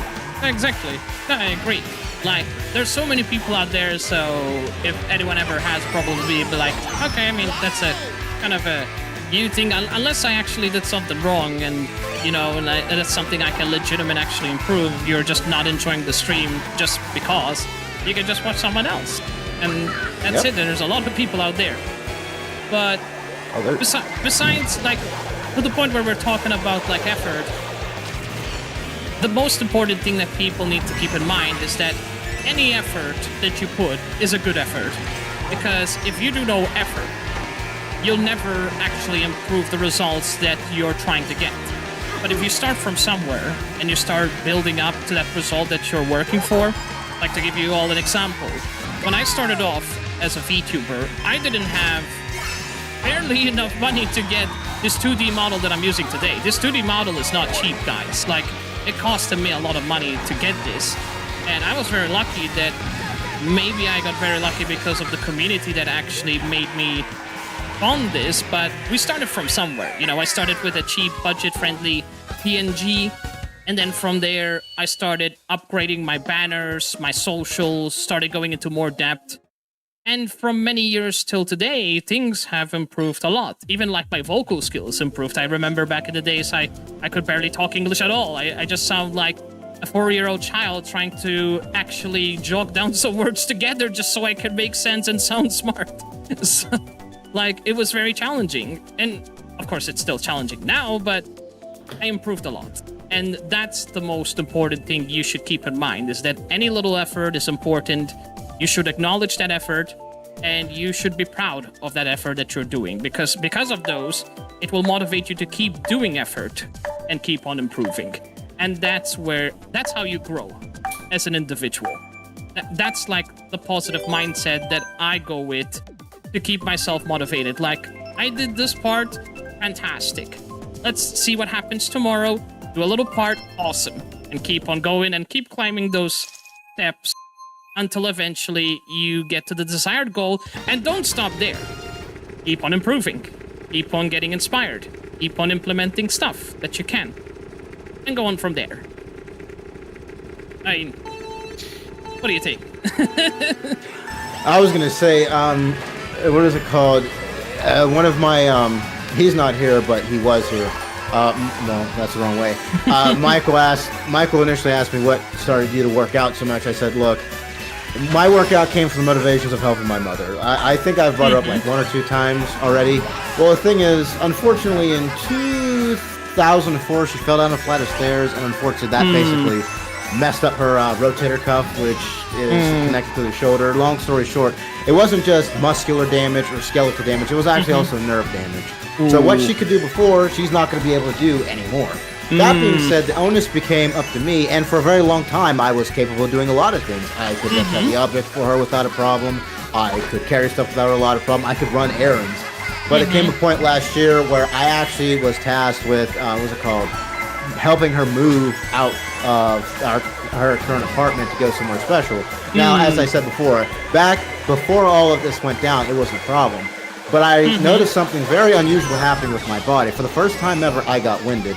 I literally said to myself, so why is it that what I could do before is now basically not just a challenge but a struggle now? And I had to basically self-reflect inward. I said, okay, I know what the problem is. I know how to, take hold of this. Now the question becomes, at what point am I going to do it? Well, I said, first off, I need money. Not a whole lot, like $30. And I bought a exercise kit, and ever since May 28th, it's basically been nothing but grind mode. It's 4 days. It's 4 days a week, 1 hour a day of nothing but working out, and I do 3 days active recovery, and back on Monday I get at it again. Now, when I first started up, I basically considered like the first 30 days like a ramp-up period, because prior to that, I hadn't been to the gym in like 5 years, so it's basically like a ramp-up period of doing things like core muscles, lower body, a little bit of upper body. And then in the beginning of July, I think this is when it started, I made a list. So I have I have push days, I have lower bodies, I have pull days, and I have lower body again. So lower body gets 2 times and upper body gets twice. But long story short, I have noticed a massive improvement. Moreover to the point, though, of effort is that effort doesn't just come from, motivation. It doesn't come from inspiration. It also comes from habits. It's always about good habits. And the more good habits that you develop, the more you will be motivated. And the more motivated you are, the more success you shall succeed, provided you are consistent with that level of optimization and efficiency within whatever you are working towards. If you're not going to continuously push yourself, though, then you'll still be working, or you'll still be doing something. It'll just be stagnant. The whole point of progress is going on an incline, not going in a straight line. So again, progress is an incline, dudes, not a straight line. There's a massive difference. Anyway, did you want to ask me another question? To be fair, I'm thinking of a good one. I gotcha. Well, then allow me to ask you allow me to ask you a Square Enix-based question. How about that? Do it. Past 5 years, which Square Enix game has captured your attention the most? Oh, definitely Kingdom Hearts 2. No doubt about that. Fair enough. I should know. I mean, it's not like my model is giving it away anyway, so. But fair enough. yeah, Kingdom Hearts has been special since the day that I played one on the PS2, and the nostalgia that it brought overall as a first ever RPG. Like it changed. It literally, I would go as far to say it changed my life because. It had that morale lesson in it that not only it gives you such an interesting story overall for the experience with all the characters that you go along in the adventure, but the music and the whole meaning at the end, like it tells you like what his purpose was, what he learned throughout the journey and all that. It just can be very motivational and uplifting, especially to see the character grow in each new sequel that they release.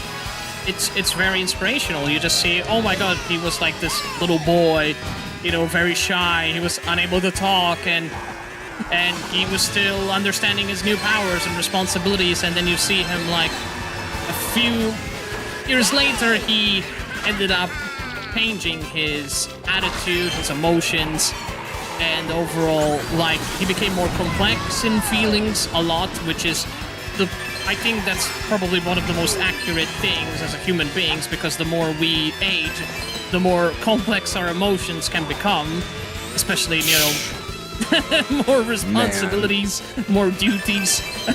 I mean, we can never say that the feelings you had when you were like 6-year-olds are gonna be the same feeling you're gonna have when you're like 26. It's very different, right? I wish that was actually a thing.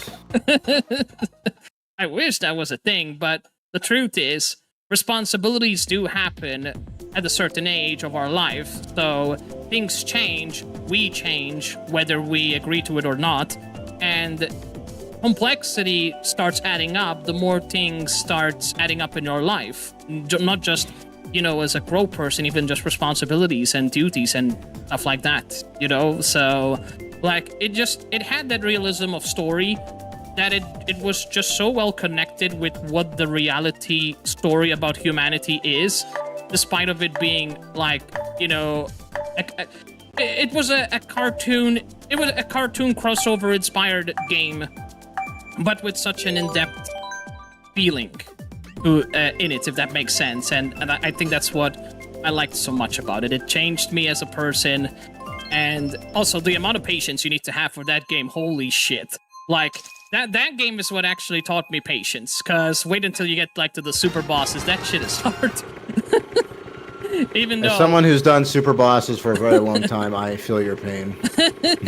Even though I haven't beaten any of the super bosses from 1 or 2 or 3 at that matter, but the thing is, if you even get the guts to actually attempt to do those and get somewhere, that just shows that if you manage to win against these fights, you're definitely a skilled gamer for sure, because the patience and the focus you need, especially in 3, holy shit, it's a big deal.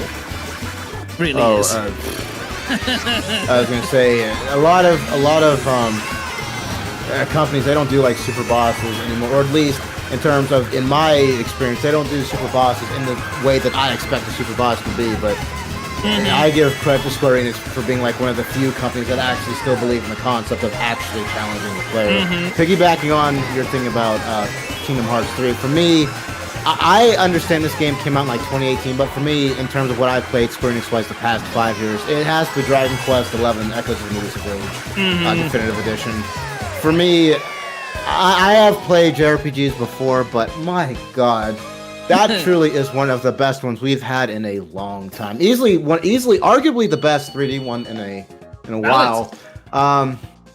Jade, Sylvanio, who else? Ralph, I think his name is. If I'm spoiling something, I apologize. But every one of the characters, man, like they have so many like subplots. They have so many small issues. They definitely get wrapped up. Some of them a little bit quicker than others. Some of them not so much. Overall, though, it is beautifully succinct in what they do. Ultimately, though, the biggest lesson in it is it doesn't matter where you come from. It doesn't matter what your destiny is. Destiny being relative, at least in the game's context. It doesn't matter how strong you are. It doesn't matter what you've done. In Hendrick's case, all that matters is the choices you make in life. Not only at that current point in time, but also for the future. What you did in the past is in the past. Yeah. So guess what? If it's in the past, it's in the past. Too bad. It happened. What's it called? Either you can improve upon what was, or you learn from it and be a better person. That's ultimately what Dragon's Quest XI is basically saying. It just doesn't matter. Your past doesn't define you. What defines you is the actions you take today and what actions you can use to build for a better tomorrow. That's the whole point of the game. I am so gonna play it after all of this. I really want to get into it at some point. Oh my god! I will say this: the super boss for that game is both, as far as what's it called, turn-based JRPGs. He's definitely one of the hardest. Although Rainy and I can both tell you gladly that's not the hardest boss I've ever faced. Really? The hardest boss I've ever faced in terms of what's called turn-based JRPGs is hands down the Demi-Fiend from Shin Megami Tensei 5. I heard that Shin Megami Tensei 4 is horrible, but I've never played 4, but Shin Megami Tensei 5's Demi-Fiend, he's absolute cancer. He is cancer. I hate saying that word, but he's not fun. He's not fun. The people were I literally had the truth. They weren't just telling the truth, man. It's legit. I can confirm it by my own experience. For the first time, it took me more than 10 attempts to defeat a super boss. Holy shit. Ever. I said, you can actually ask Rainy, I said, this boss is just simply not doable. He knows what I'm going to do before I do it. And in the event that I somehow out-trick him, when I got him at half health for the first time, he still found a way to absolutely screw me over when I got him 25% health. When I finally got him to 25% health, that's when the game gets really interesting. Because the thing about the Demi-Fiend is that the real test for the player does not start until 50%. See, the first half of the battle is easy. It's when you get him to 50 or low, that's when he begins to test you. And I mean, test you. The first half of the fight, he's just toying with you. Make no mistake, it's a challenge just by trying to get him to not toy with you, but after that, man, it is a test of fortitude, it's a test of knowledge, it's a test of discipline, ultimately it's a test of character if you're going to tap out. Basically, it comes down to he who taps out first mentally is going to lose. That's what the Demi-Fiend is going to do. And if you end up losing, then guess what? You will lose, period. If you lose your focus even for 1 second, the Demi-Fiend will punish you for it.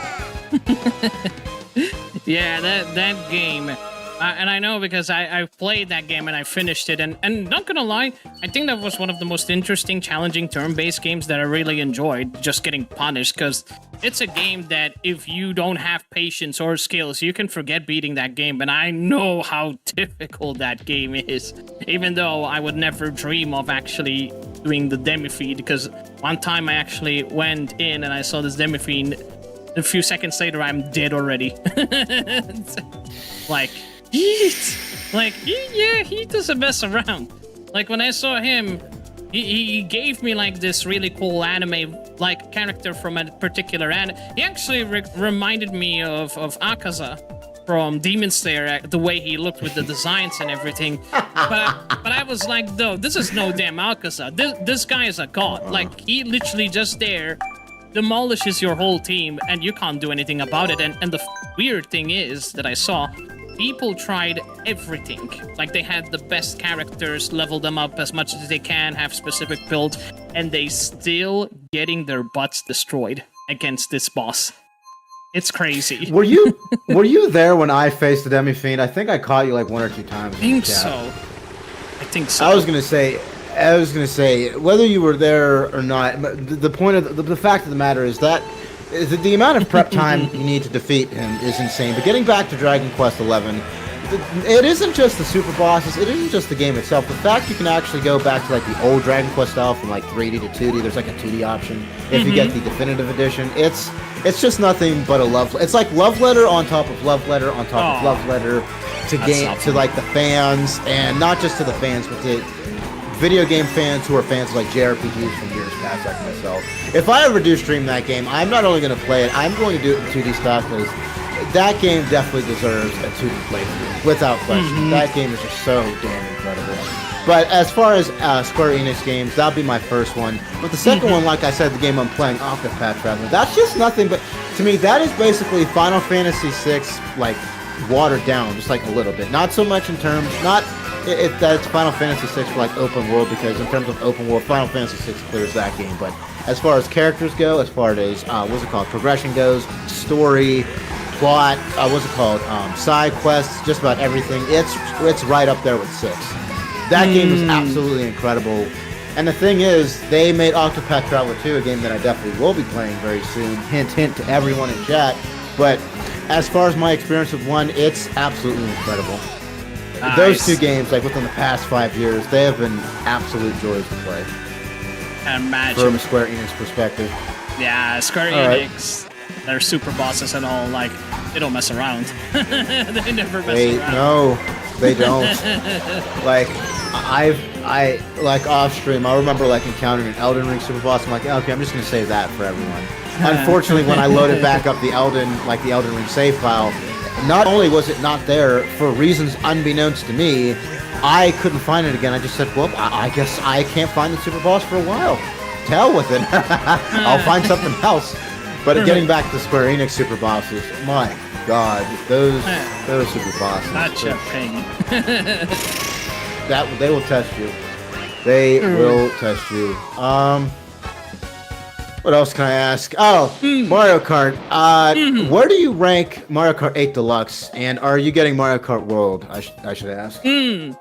So, to tell you the truth, fortunately enough, Mario Kart 8 was the only and first ever Mario Kart game that I actually bought. Like, I never played any of the other old Mario Kart games at all, even though I heard people talk about them.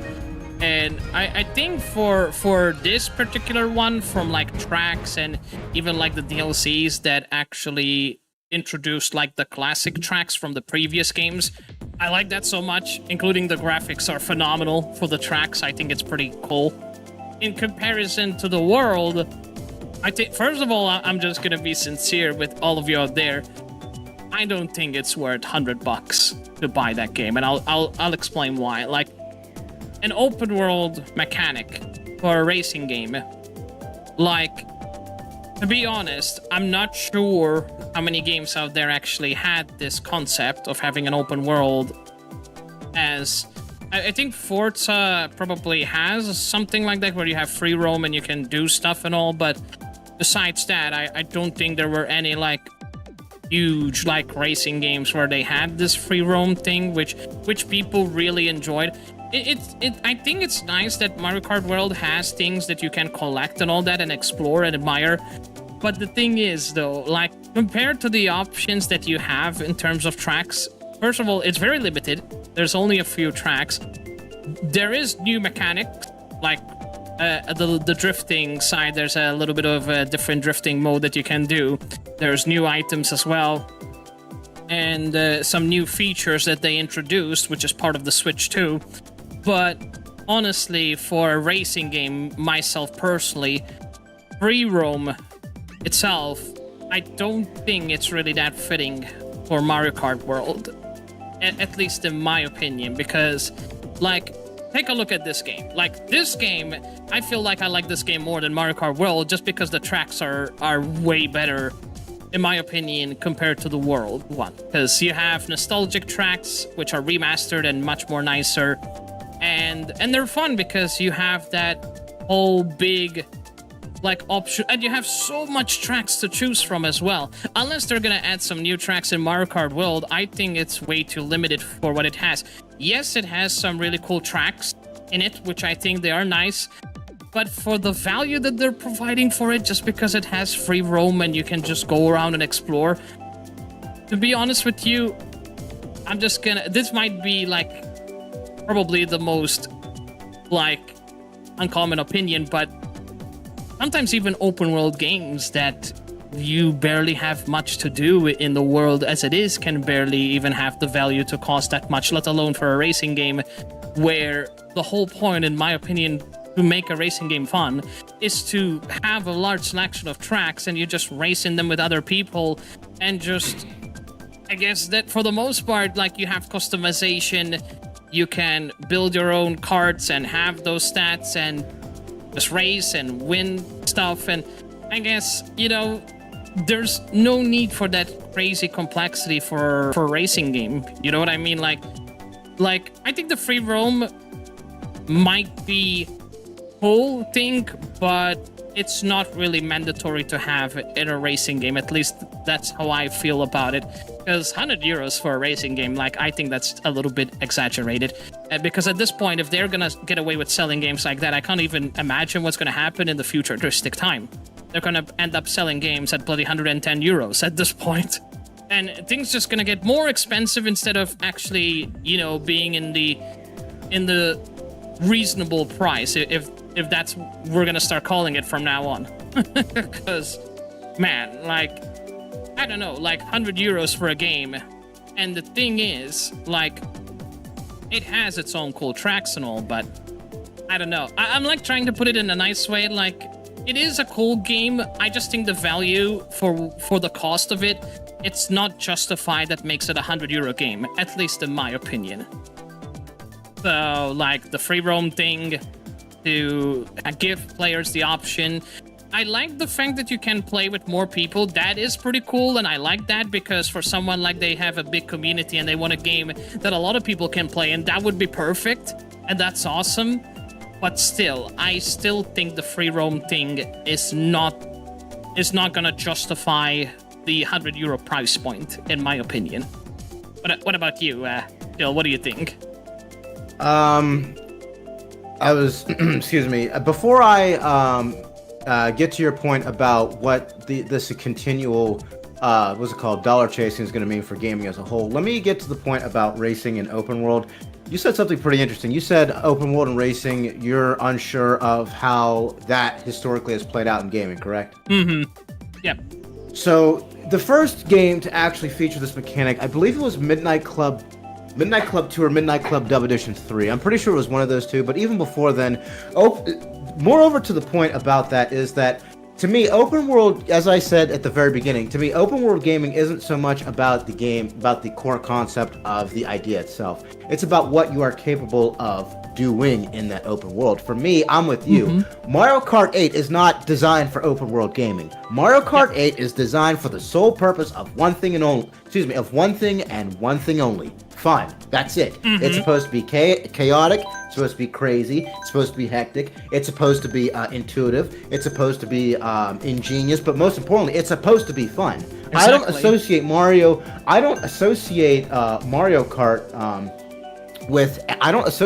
Kart with any of that in terms of open world. Now, if you want to draw from my own gaming experiences, Midnight Club Dub Edition 3, that was an open world sandbox based racing game, but the reason why that worked is because that the tracks in that game specifically were based in the cities that they were in. So for example, Atlanta City, Georgia. So if you go to Atlanta City, Georgia, or Tokyo in Japan, that game had tracks built in terms of the open world mechanic for the player to play with. When it comes to Mario Kart, I don't think of that at all. Same goes for Forza. The entirety of the world, yes, is one big track, but the reason why Forza's formula works is because it isn't so much just about racing. You're experiencing and exploring the entirety of the open world itself while you can race. The specific tracks that Turn 10 Studios has handpicked for both Forza Horizon 4 and 5 are not just based off some willy-nilly ideas. They're actually inspired by original tracks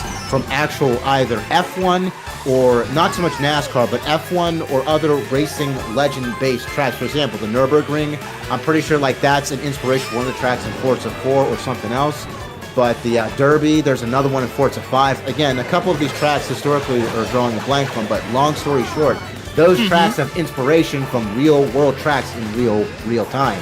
The reason why I say this in particular is because open world gaming can work in racing. It can really work in any game. Not so much every game, but racing included. But for it to work, it has to have a core structure and idea behind it. Mario Kart as a series has never been about open world, as I already said.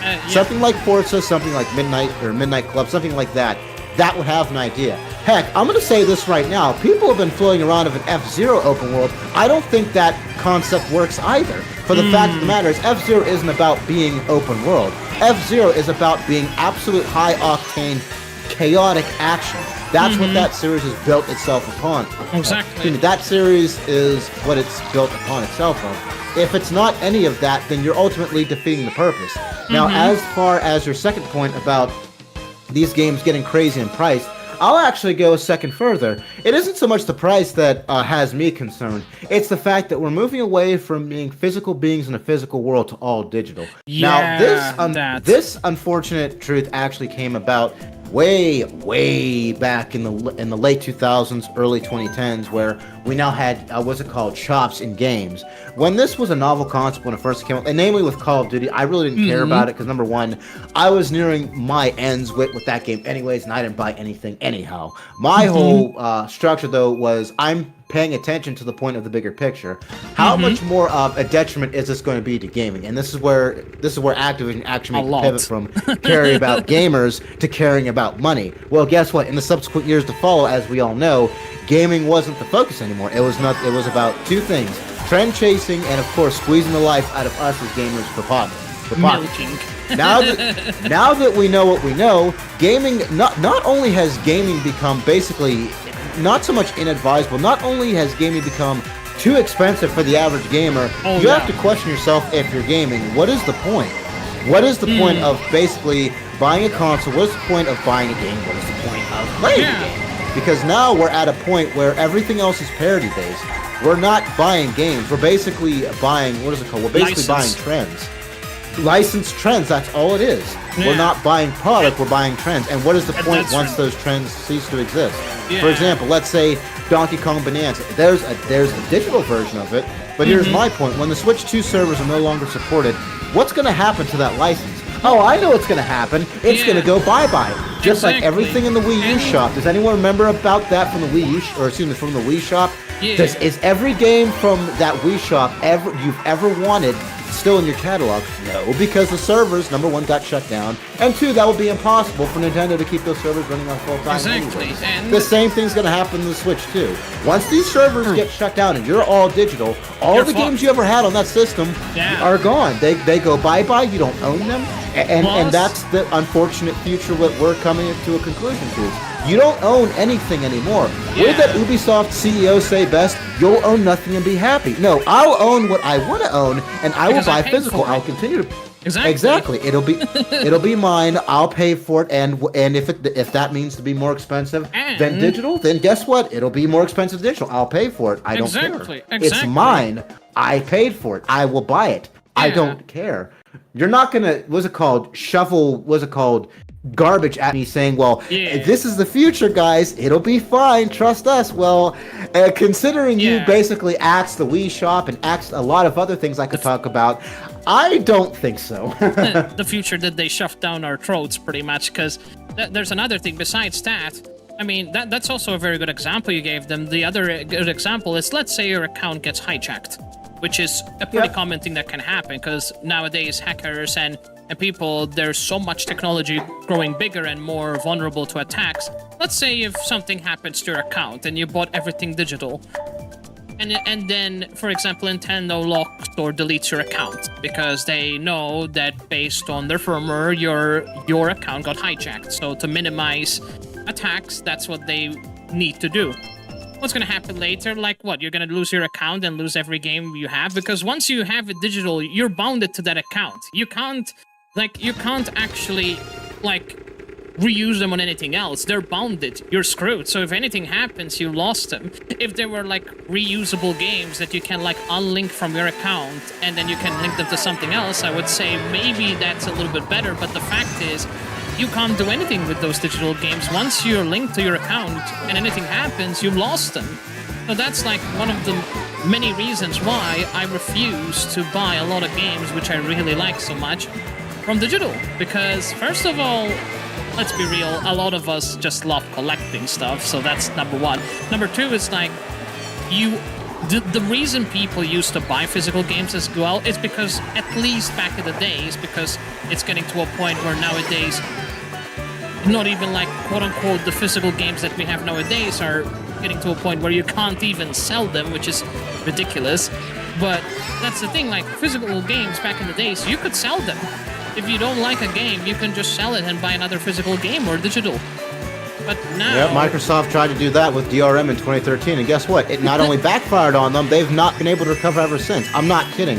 But I say this periodically in my streams.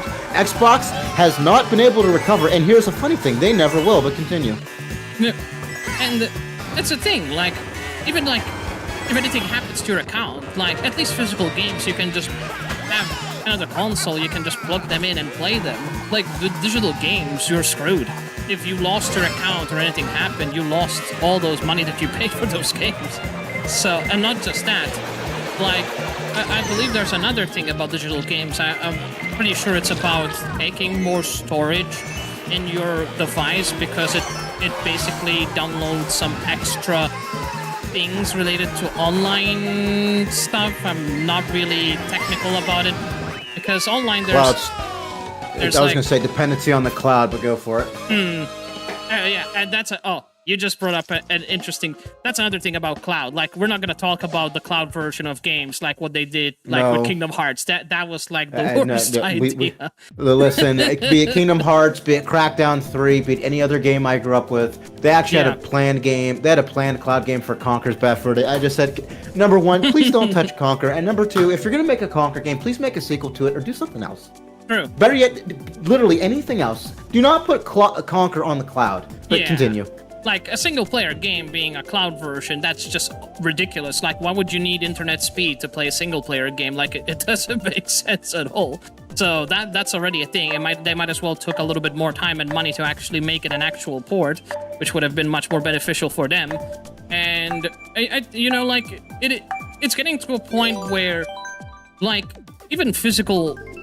media, they're trying, at least a lot of companies out there, they're trying to obsolete physical media as a whole so that they can force people to just go digital and that's it. And that's going to be a tremendous problem for people in the future if they actually manage to do this. Because the things that we just mentioned, a lot of them, like the benefits and disadvantages, they're all there. So like I said, like you can't have one without the other. They all have their advantages and disadvantages, but if you exclude one of them, it's gonna create a massive problems for a lot of people. You know, like for example, like Chill said, I'd rather pay a little bit extra and pay like 80, but at least I know that that's my game. I own that game. I have the rights fully to that game. What I want to do to that game, whether I want to burn it or have it like a nice barbecue console and smell the fucking gaming program data in my barbecue, like it doesn't matter. They have no control over it. Like it's my game. But the fact that it's coming to a point where now you're just getting a license, that's a huge problem, because what if something happens and the servers, you know, they get hijacked or broken, or, you know, they decide to shut down because that's what they decide. They won't give you a refund. You can forget about that. They won't. Like, it happened to a lot of companies, and my God. I think, was Blizzard one of them that happened with this? I don't remember. I believe it recently happened to Sony. It happened to Microsoft, I think, a couple years ago. It never happened to Nintendo, but Princess of Darkness made a good point. They recently shut down the 3DS shop, which reiterates both of our points. Oh, wow. They're nothing but licenses, and once they're gone, guess what? Your entire collection is gone. Oh. And if you spent hundreds of dollars on it, too bad. It's gone. Bye-bye. No more. Oh, no. That's exactly what they mean. That's why, and it isn't just games either. We're physical beings in the physical world. That's where I draw the line. We're not digital pieces of code. We actually need to own things and touch things and experience things. Not fucking if you're Digimon. telling me to act, I was going to say, this isn't damn Digimon where I can just Digistruct whatever I want. In order for me to actually experience and enjoy something, I need to physically play it or physically experience it. I am not one of the Digi-destined. And if you think I am, that's too bad. You don't got a customer in me. The end. Exactly. Like, the thing we're trying to make a point here is that you can't just have that one idea and force it on everyone, because the different ideas aspect of having digital and physical is to cater based on the needs and what people are looking for. So, for example, if there are some people that really don't care about the physical aspect or whatever it gives, people will just opt for digital being the quote-unquote usually, because even digital games are becoming more expensive as much as physical games, which is ridiculous, because supposedly digital games have always supposedly been the cheaper option. That's why digital games usually end up, being cheaper when you're like buying them from Amazon. You're not gonna pay for shipping and stuff like that, unlike physical games, which you end up paying. For example, I bought Donkey Kong Bonanza on the Switch 2. The shipping was like 8-9 euros because I bought the physical of it. And I might have been lucky because I bought it from Germany, and it was actually less than 80 euros, which is supposedly the standard price for what it is. But I got lucky that I got it a bit cheaper from when I got it. Nice. But still, like, the point being is that the digital has always been there, just even for money-wise alone, because it's supposed to be cheaper. But now it's coming to a point where not even digital games are getting cheap at all. Like, some of them cost as much as a physical game, and I'm like, but what's the point paying the same price for a digital game if I can just get it physical? The point is what's the psychological term for it? There's a specific psychological term, but the point of the fact of the matter is they're trying to trick you into believing that just because it's the same price means you get the same thing. And I'm here to tell you, there will be no world in no way where you can convince me that physical and digital are the same thing. Yeah. You can try to. I'll respect your ability to speak on it, but I'm not going to agree with you.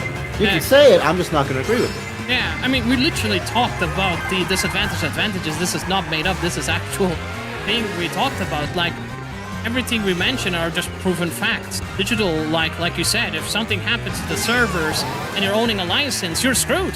The companies won't give you your money back. You just paid for it to play for a certain period of time. And the worst scummy thing that companies can do, which happened before, and I believe there was even on Twitter that they mentioned, is that they knew they were gonna shut down the servers. They didn't even bother sending a notice to all the players that own this game.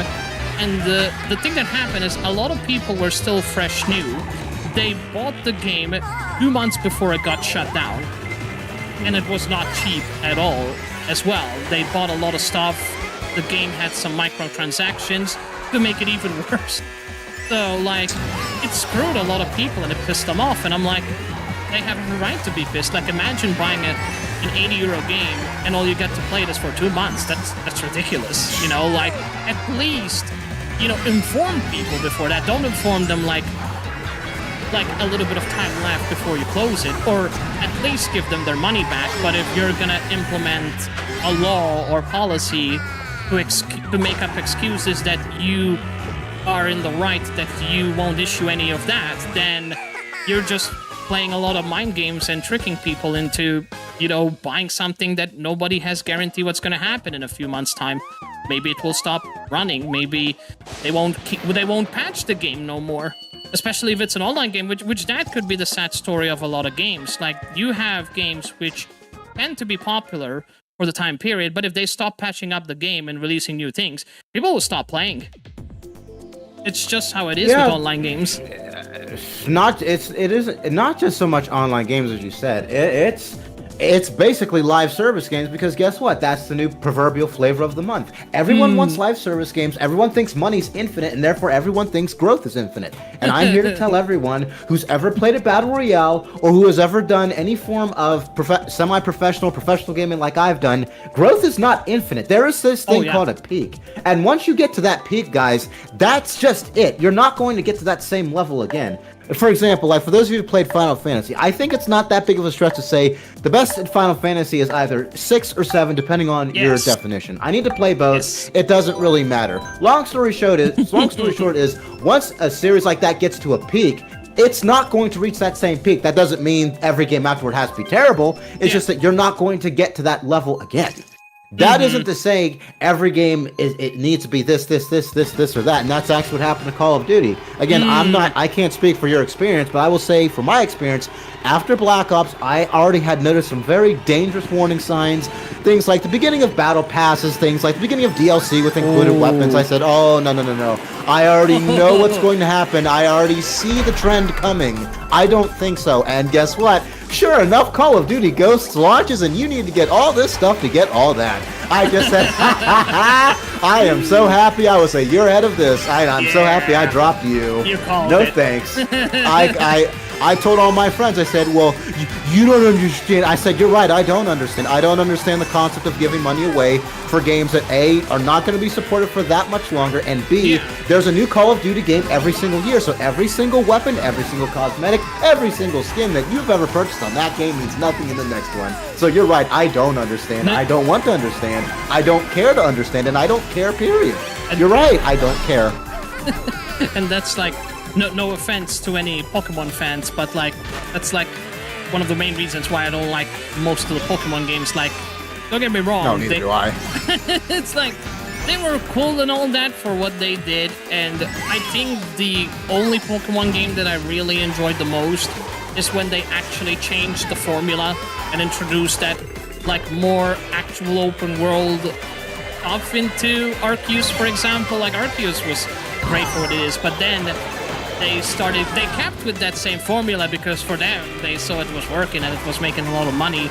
But then when they introduced, for example, Scarlet and Violet, the amount of bugs and memory leaks, and it was so rushed that I was very ashamed to see it like that. And people were very angry about it. And, you know, like, the thing that they always, like, rush these things and never learn to actually take the time to improve these kind of things, it just shows what, like, their whole rhythm about these games. It's like, for example, like, they're releasing this new game about Pokemon, right? And there was it called A to Z or Legend something? Legend ZA. Legend ZA. The concept of it basically takes place in a digitalized city, a big digitalized city, and pretty much the whole trailer that they showed was just a city. So the whole exploration that you're gonna have is just inside a city, which it makes it feel like you're like imprisoned inside of this big city, and the main game is just gonna be this giant city. And I was like, hold on a minute, like, where are the caves? Where's the snow? Where's the desert? Where's the water island where you usually use like the ability surf and you just can explore in the water? Where are those mechanics? And the only thing they showed is like this big city. And I'm like, what, are you trying to tell me that from this gameplay that I saw, you're just going to explore nothing but in the digital city and there's no other area? I could be wrong, maybe there is, but so far from what they showed, they just showed this big city and that's it. And they showed like you can only battle certain Pokemons in these like digital parks. And I'm like, but wait a minute, that feels like they digitalized the whole area and just made it feel like it's more of a cage farm thing where everyone is just trapped and they can't go outside to touch grass and some stuff, and like it almost feels like they're imprisoned rather than actually feeling like an adventurous Pokemon game where you go out and you adventure, you encounter dangers and do stuff like that. But no, apparently it's just you're in this giant city running around capturing wild Pokemon in the city itself, which for the most part the quest will be, hey, I lost this Pokemon. Your quest is you need to go find this Pokemon, you need to battle it, you need to capture it and bring it back. I mean, that's like most of the quests that end up being. And that's like an example from Arceus, because Arceus, it had most of the quests, they were like that. Like, your objective is just take down these Pokemon, stay that, capture, get some items, buy stuff, blah, blah, blah. That's like repetitive stuff. And with all the respect, like, I don't like the fact that they took this concept of an open world and now they made it even worse to the point where you're just, the main game itself is just gonna be in this giant city and you can't, and there's no exploration outside of that city, like snow or sand, nothing. And that's scary. Like, that scares me a lot because, you know, like, Arceus was fantastic. Arceus, at least they had different region. yes, there were a lot of bugs, and I felt like graphical-wise they could have improved, but at least that was a concept that worked. Now they had that concept idea, and they just barely bothered to add anything new. It's like they almost don't learn at all when they implement these new games. At least that's what I feel. And that's why I lost kind of like fun in these Pokemon games. I'm gonna be sincere. I'll get to your point about open world Pokemon games in a second, but as far as for me, when did this all start? It all started for me after the conclusion of Black and White. Now, I did miss out on Black 2 and White 2, and people like Rainy and people like others, they've told me that's basically the definitive Pokemon Black and White experience. I never played that. I do intend to play that at some point in time. I will say this. Black 2 and White 2, I've seen like, what's it called? I saw not so much warning signs during the game. I saw warning signs post-game. I just said there's just no way in hell Game Freak is ever going to, commit to this level of effort again. They might show it one more time, and for that matter, they basically had no choice with Heart Gold and Soul Silver, especially after the okay-ish reception of Fire Red Leaf Green. They said, okay, we got to do a lot better with this, or else we're not going to recover. Well, guess what? They absolutely made pay dirt with Heart Gold, Soul Silver, and this is gonna, This is gonna make a lot of people upset regarding purists of Gold and Silver. To me, Heart Gold and Soul Silver is the definitive way to play Gold and Silver. I understand that's gonna make a lot of people mad. I don't care. That game fixes so many problems of the original. It's not even funny. It is not even comically funny. Now, getting back to why I personally dropped Pokemon is, as I told you, it's not so much from an effort perspective, but for the fact that some of the veterans left this company after the release of Black and White. So, for example, the senior musical composer, I don't know his name, he left. The senior lead game designer, he left. The senior character board designer, he left. I think one of the senior art directors, he left. I'm like, this is a lot of creative brain drain going on. And my concerns about the series, they weren't like absolutely concerning at all at that point, but after listening to this news, I said, I'm really now curious to see if this new blood can actually do anything. Now, with Pokemon X and Y, I actually was pretty impressed. Now, did that game, looking back on it, have some problems? Yes. As far as legendaries go, let's be honest, that was one of the easiest Pokemon games to ever collect legendaries, man. If it wasn't that easy, Alpha Ruby and Omega Sapphire made it even easier. I'm like, I do appreciate the fact that they are making legendaries at least a bit more accessible, but for me, legendaries are supposed to be a reward to the player for not just difficulty in the dungeon, but difficulty actually defeating those creatures. That was just like my perspective growing up. Now, as for as for Sun, Moon, Ultra Sun and Moon, as I said, I didn't play any Pokemon game after Black and White. I already told you why, but after my warning suspicions were confirmed, at least in terms of like the relative ease of getting legendaries in X and Y, I just said, okay, I am already noticing a disturbing trend. Ease of getting very rare creatures, I don't think that's going to blend or mesh well with me, and more stuff just got easier and easier and easier and easier and simpler. For example, shinies. Now, they had the shiny bit, I'm pretty sure, in Black and White, but you had to earn the shiny bit, or whatever it was called, for the National Dex. You had to do a lot of stuff before you get, like, the shiny bit. Now, from what I've read, you basically get that thing for free. I'm like, really? Shiny Pokemon, which old players like me, you had to absolutely grind. You had to absolutely punish yourself just to get them. Now you can get them like dollar store candy. I'm like, what is going on here? Yeah, that's I don't ridiculous. understand. I really don't understand this at all. But the biggest thing why I'm not surprised that Game Freak has fell so far, and this is going to make a lot of people angry, be it your chat or otherwise, it's the fact that the more a product is consumed and not critiqued, the more that developer or publisher is just going to keep doing the same thing over and over. They don't feel like they need to be critiqued. Now with Scarlet and Violet, everyone's critiquing them. However, I will say this, not so much in Game Freak's defense, but in defense of Pokemon as a whole. Where was the same level of critique with Sword and Shield when those bugs actually popped up back then? Because contrary to popular belief, this whole bug technical problem didn't start with Scarlet and Violet. This has been a known fact since Sword and Shield, and if you really want to, you can actually trace some of these omitted features from Omega Ruby and Alpha Sapphire. For example, where is the Battle Tower? The Battle Tower was in the original Ruby Sapphire. Why is it not present in the remake? I don't understand. There's a number of other things that are not in the remake. The underground Pokemon, or not Poke Center, but building your own base in Ruby and Sapphire. Why can't you do that in the remake? I don't get it. I don't get it. Those were my warning signs personally, and after that I said, yeah, no one's holding Game Freak to the fire, no one's holding them accountable, so what I anticipate is what I ended up fearing for Sword and Shield. The games are going to be more rushed, the games are going to be more buggy, and therefore everyone will still buy it because it has Pokemon. I'm happy to now note that a lot of people are taking a stand with Scarlet and Violet, and for that matter with ZA Legends, but I really wish it would have not taken the community this long to figure out that Pokemon just isn't what it used to be. Not so much from a quality perspective, but from a performance perspective. Now, as for the Pokemon being an open world game, I actually wanted that for a very long time. My problem wasn't Pokemon being open world. My problem was, can Game Freak execute it? And as I already told you, with after XY, after Omega Ruby, after all these games, I said if this were the Game Freak I grew up with, that wouldn't be a problem. That wouldn't be a problem because at least in those games, I knew they would put their heart and soul into it. Exactly. With these new games, no. I expect it to be buggy. Sword and Shield was the first attempt. I said, yep, I can't wait for the next Pokemon game. $10, that's going to be worse. And lo and behold, it sold like gangbusters, and it was just as bad as I feared. Actually, it was much worse because I did expect the game to have some bugs. Oh, dear God, you were right about the bugs. You have things like phasing in and out, or you have character models phasing in and out.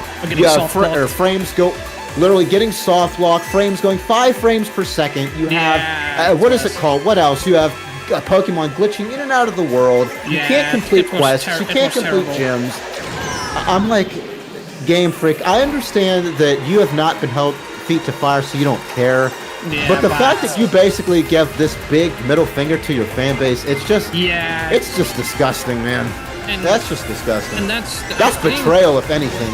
Exactly. Like, I think that's like one of the biggest concerns about certain franchises is that when you have fans that are just obsessed with a franchise to the point where they can't actually see the quality that's being produced by the company, and nobody's like being actually reasonable about, holding accountable for their production. It's like saying, to give you a perfect example, and I think this would be pretty fair even from a Kingdom Hearts fan, it's like I would say, whatever there is Kingdom Hearts in it, even if there's like Fortnite and they put fucking Sora in it with a gun, which is really scary even to consider it, but like, we would buy the game and actually play it. I'm like, but no, like, even as a Kingdom Hearts fan, I understand that you're passionate at all to have that certain love about anything being Kingdom Hearts related to play. But the thing is, though, when it gets to a point where you're just accepting anything that they throw at you, they might as well just make a really crappy game and charge you 80 euros for it, and you end up paying it anyway, because Kingdom Hearts, you're literally just, as a fan, you're giving them an excuse to not actually put the effort into it, because they're like, oh, we have enough fan base that really are obsessed with stuff. Why bother with anything? Because, they're already connected enough. But the fact is, the franchise becomes really deeply passionate and obsessed by players is because there is a certain level of expectation and quality that meets the people's standards and expectation. Otherwise, people wouldn't really be into that franchise if it didn't really held itself pretty damn well for all these years. And Pokemon, I think, I'm gonna be sincere with all of you, feel like Digimon is more better than Pokemon. That's just me, though. It's not just you, it's a fact. It is an absolute, unobjectable fact. Digimon has surpassed Pokemon in terms of gaming. If anyone wants to be mad, be mad. Be offended. Take it up with Game Freak. I'm just gonna be sincere with all of you. The first ever Digimon game that I ever owned was actually Digimon Data Squad on the PS2. And that shit was awesome back in the days. And just by the gameplay, the character design, transformation, the story itself as a whole, it was pretty much so much more different and much more impactful, in my opinion, than Pokemon. But again, I would always put it in a way to say to each of their own, but I think the undeniable fact about certain things is that even if you can be the biggest fan in the world about any franchise, but when you see a rhythm keep on repeating itself, or what they have been producing for the past years, and you know there's a pattern on how long they take to release another game, etc. And they're just, publishing the same concept, just a different map. I guess maybe adding a few Pokemon, not like a lot of new Pokemon, just a few, and having the same similar bugs as before. It just becomes a point where it gets ridiculous that, people would even consider to say this is good enough for me to pay that much money. As a Pokemon fan, like, even if you're just somebody new to Pokemon, I wouldn't even imagine them saying this is fine to just buy a game being this buggy and broken. Being a Pokemon fan in 2025 is not worth the investment at all. Yeah. Like I said, and this is coming from a guy who's played Pokemon since Red and Blue. Yes, let me repeat that. I've played it since Red and Blue as well. Do not invest in Pokemon in 2025. Go Digimon, go Shin Megami Tensei, go anywhere else. Go Persona even. Go Persona. It's an infinitely better experience. If you guys want to collect a thon of monsters, just go play any of the games I mentioned. For example, go play Digimon, go play Persona, go play Shin Megami Tensei, go play anything that involves collecting monsters. Pokemon in 2025 is not it. That ship sailed 2010. Believe me. Princess has what's it called? You never played Digimon, you've played Sun and Moon, mate. I'm going to be honest, Princess, you didn't miss much of anything. My whole point my whole point to your point about people understanding pattern recognition and understanding patterns as a whole is this. Yep. It's fine to enjoy and love a franchise. I have no problem with that. At some point in time, though, you're gonna have to take a stand and critique whatever your franchise is doing wrong. I remember taking a stand against my friends. Well, I keep saying friends. They're now former friends. None of them are my friends anymore. But I told them, I said, you're going to have to learn the hard way, because the Call of Duty we all grew up is not the same anymore. It just isn't. Well, you understand. You'll get better. You'll see. Yeah, we're seeing. I'm already seeing. I call this since 2012. Everything that I feared from 2012 has been taken in real time. And now it's not just Call of Duty. Every single first-person shooter game that I said would not be very good turned out to not be very good. A couple of my friends at the time said, should I go pro for esports? I said no, for two reasons. Number one, competitive gaming in terms of FPS isn't getting any better. And two, even if it is getting better, you have to understand each game has a specific set of rules that adhere to not only the paradigm of the current structure of the year, it adheres to the paradigm of the current structure of the trend. Again, esports is not a sport anyway, number one. I'll say that right now. Esports is not a sport, but number two, it's not really meant for all-out fair competition anyways. It's all about parity, it's all about trends, and it's ultimately all about, who can team up better, not so much who can team up better, which team can cohesively get the most out of the game. That's it. That's literally it. There's no competitive anything. The last true competitive game I played was Overwatch, but that was it. Sorry to cut you off. I'm just gonna mute just for a little second. Just want to thank the Raiders, and I will get back to you in just a few minutes. Is that okay with you? Go for it. Okay, thanks. Welcome on in, guys. Thank you. Thank you, by the way, T, for the lovely raid. I appreciate that. I hope you had a fantastic day. Yeah, but my chat, Nathan has a point. Go check out the lovely. It isn't really so much that people are. It's not so much that people Hold on, give me a moment. are refusing to see it. There you go. Guys, thank you so much for rating me, T. Thank you so much for rating me. Hope you had a fantastic stream. And make sure, guys, to go check out T and make sure to support his lovely content. And thanks again for your time, my dude. Like, seriously, I appreciate you for the beautiful raid. I hope you had a fantastic time. We're having a good one. We're doing a really lovely collab, me and ChillVibes, and we're talking about a lot of stuff. Primarily about games, like specific franchises and gaming industries, and sharing our opinion about stuff, and just having a fun time. We're like chatting a lot, so yeah, overall, like, we're having a good time. It's such a really awesome stream. So yeah, I hope you're having a fantastic time, and if you gotta do some postpone care, like, please do so, my dude. And thanks again for the beautiful raid, and I welcome all the raiders coming in to the Nathan's Nook. Hope you all enjoy your stay here with me. And thanks again, my dude, for the lovely raid. The game itself, the series itself, has taken a decline. It's not that big of a surprise. It really isn't. For a very long time, I could always count on the Legend of Zelda series to be truly something special. I physically can't count on that nearly as much or nearly as often anymore. But that's just gaming as a whole. Realistically, for those of you who are tuning in for T11 Gamer, thank you so much for rating Nathan. If you really want to trust someone, you might as well go with the new indie developers, to be honest with you. Clear Obscure, Expedition 33, the company behind Hi-Fi Rush, Tango, GameWorks. All these new what's it called? All these new indie studios. That's basically the future of gaming because that's where we need to pin our hopes and dreams in. We can't trust these big companies anymore. Trusting Activision? I don't think so. Trusting EA Games? They already fumbled the bag with Apex Legends. I wanted Titanfall 3. That's not happening. Long story short, guys, speak with your wallets. Seriously, speak with your wallets, ignore them, and guess what? When these companies truly learn the error of their ways, they'll make their games the right way. At the Or same they'll time, just bottom out. or one of the two. They will either learn their ways or they'll bottom out. One of the two. yeah. At the same time, I'm the kind of person as well that, like, if I really like something, like, obviously I'm gonna buy it and expect, things to improve from there. I'm not gonna go the kind of person to be like, like, not gonna even talk about, like, the whole debate about Hogwarts Legacy and all that, and people trying to pin you as something just because you generally, like, support the people that actually worked on it, and not because of someone else who started this whole controversy about something.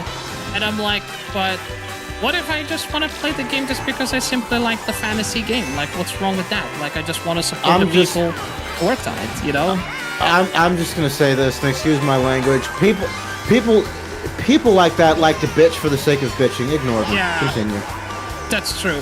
Like, that's ignore them. If they really need to go out of their way to make people feel insecure and uncomfortable about a product, then let them. Exactly. Yeah. Exactly. Like, don't even care at this point about that kind of ice, because people can have different reasons for playing a game, and like, depending on whatever reason they play, I mean, it's up to them.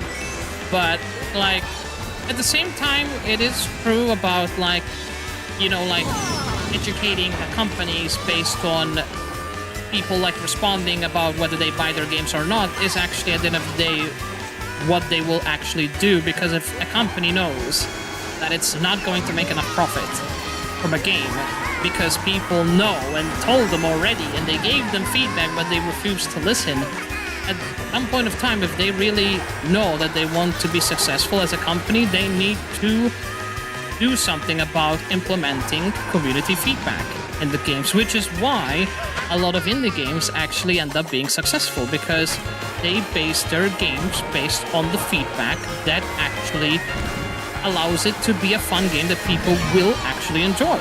It's because of the feedback of the community that actually makes those games really top. It also helps that many of these indie developers were actually gamers from my generation, so they understand three things: innovation, creativity, and fun. That's basically all you need to create a good game. That's it. We're not asking for the sun, the moon, the earth, the stars, our observable galaxy, our observable universe, the multiverse, and whatever goes beyond. We just want fun games. That's it. True. We want fun games. There's no cosmic equation to this. It's just fun. Can we have that, please? Yeah, exactly. Like to give you all a very good example that unfortunately here, at least where I am, a lot of people have this really terrible mindset that I hate so much. Like, to give you guys an example, cosplay. Just to give you guys an idea. The amount of times I hear people talk about the fact that you're going to a competition, you're making your own costume, you have things that you've never worked with. Like, to give you an example, I'm working with, like, EVA foam. That's, like, a material I've never used, and this is my first time doing it.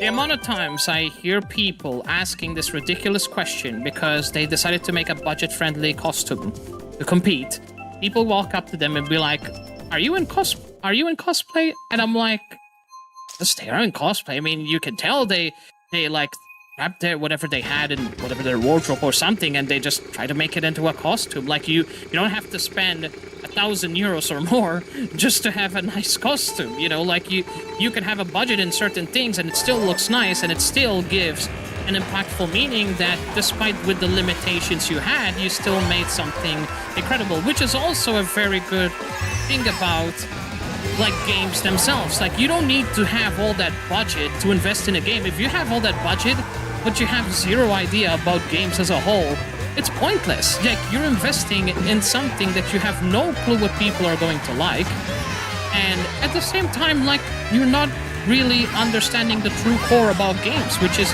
literally providing fun for the fans to enjoy. That's the main purpose why games even become successful. It's because of the fun aspect of them. It's not because of the enormous amount of dollar bills they throw at, you know, like at music producers, as graphic designers and all that. Like, no, it's about where they got this concept from, what makes it a fun game at the end of the day, and like for which audience it is accessible of. Because believe it or not, having a game which is accessible for a certain period of audience, that also makes a difference. Because it's a difference between having a game which is accessible for families, even for kids to play at a young age, versus games that are like 18 plus. Even though, to tell you the truth, nowadays we're coming to a point where even like a 9-year-old ends up playing a game which is 18 plus. Literally. I was gonna say, not to cut you off, that's a different differential standard, but continue. But, you know, like, the point being, like, the attention of the game actually says, like, for what intention audience will be. Even though generation changes and people change and all that, so... But you can make a game with limited budget and you can still make it fun. I mean, probably, I think the best example I can use is Repo, right? Repo is freaking awesome. Oh my god, that's not just the best example currently this year. That's one of the best examples you can make within the past 5 years. The only debatable argument, well, not debatable. There's a couple of other games like that, Stardew Valley being one. Pizza Tower being another. But your point still stands. It doesn't matter. Its budget is. First and foremost, I'm going to say this right now for both chats to listen to. Money isn't real. And what I mean by money isn't real is that, no, like, seriously, money isn't real. It's products and services that make money real. Without good products and good services, money means nothing. Money is just there. It's a social construct. That's all it is. Once you understand that money isn't real, everything becomes clear. Starting with games. Once you understand you make a good product, money becomes, guess what? Easily accessible, because people will buy more of that product because it's good, creative, and fun. And the more people buy that game, guess what? The more money you will make. Exactly. And I mean, to give you all a good example, I heard the most biggest compliment about Xenoblade, where a lot of people go like, holy shit, this game is so good. Is this even a console game at this point, considering how good it is? And that just explains a lot of things right there, because, you know, like, even with the limitations of the hardware, people just get stunned. It's like, is this the level of production that this company can produce, even with the limited stuff they have, technology, hardware, everything? And they pulled it off. They pulled it off pretty damn well. Because, like, Xenoblade is, like, one of the most recommended RPGs out there by a lot of people that truly love RPGs and know about RPGs. So, like, at this point, even with limitations, they pulled it off. It's as simple as that. They literally pulled it off. Like, it just blows my mind how people... And not so much how the general consensus is, let's just make this a complex issue, where if you actually peel the layers back, it's really not that complex. It's simple. Yeah. People just like to morph it into something that it isn't. I was going to say, did you have a question for me? You said you were thinking about a question for a while. Did you get to that question yet? No. Tell the truth, I'm just so occupied with so many things that my brain is like, that's literally just my slow motion mode. I think I was going to ask you... Oh yeah, like a very interesting question. What do you see yourself in a few years' time in your content creation journey? What I see myself in a few years' time? Well, first off, I'm pretty sure either picked up on this or have picked up on this already, or starting to pick up on this. I'm a very goal-oriented person. I have a series of set of goals that I truly believe that if I can fall within this time frame, everything else falls in line. If that doesn't happen, then I have a backup plan so that if that doesn't work, and if that backup plan doesn't work, I have one more backup plan just in case. So for this year, initially my goal was to make affiliate. I finally made affiliate. Who knew? Hey. Now the next goal is to make partner. Now I don't know how long that's going to take, and quite frankly, I don't care. But the goal is to make it within 1 to 2 years' time. I do have people who are helping me. I'm trying to help myself. But the first goal is to, number one, make partner. The second goal is to increase my networking outreach. Not just stream on Twitch, not just stream on YouTube. Basically stream on as many platforms as I can, and to further broaden, not just my current install base, but to further broaden my reach throughout a series of social networks. That's point number one. Point number two is to further expand my content. Now, am I going to continue to play games? Absolutely. I don't think that's going away for a while. Is there other things I'd like to talk about within gaming? Sure. Gaming history, for one. I'd like to talk about that. Level design. I'd like to talk about the history of that. I'd like to talk about sound reproduction. I'd like to talk about that. There's like a lot of things that I would love to talk about. It's just that as it stands currently, I'm just simply focused on reaching partners. That'd be number two. And number three, most importantly, is increase my financial vehicles. Again, I'm not going to speak too much on this one because reasons, but there's a number of other financial vehicles that I like to expand upon. I'm not going to get into them too much, but I can definitely say this won't be the only one, or at least this will be one of many. So definitely, that's where I see myself in the next couple of years. Number one, getting the partner. Number two, expanding my social outreach. And not only expanding my social outreach, expanding my level of topics that I discuss. And number three is increasing my financial vehicles. How about yourself? That's good. The number one thing is definitely reaching a partner. That's something I've been streaming for 5 years in total as a streaming content creator, and most importantly, I've been investing in myself to improve as an individual in every aspect, both mental health, the way I communicate, stuff like that. For example, having a collab with you today, it helped me to understand more about proper etiquette with people, like being patient, listening to people, not interrupt, and all that stuff. Being in a more professional aspect where, you have not only having a respectful attitude towards people and your guests, but also having ways to entertain people, or whatever kind of content you specialize, you start improving on that. So partner is something I'm working towards, and I think it's going to take a lot of years to reach that, which is fine. I'm not really too concerned about it. Yes, I would like to reach at some point, and I know that a lot of people reach partner in period of time, but I mean, one thing I always said to myself, that this is not a race. It doesn't matter if it takes me 8 years to reach partner. Eventually, if I keep putting the effort, that's all that matters.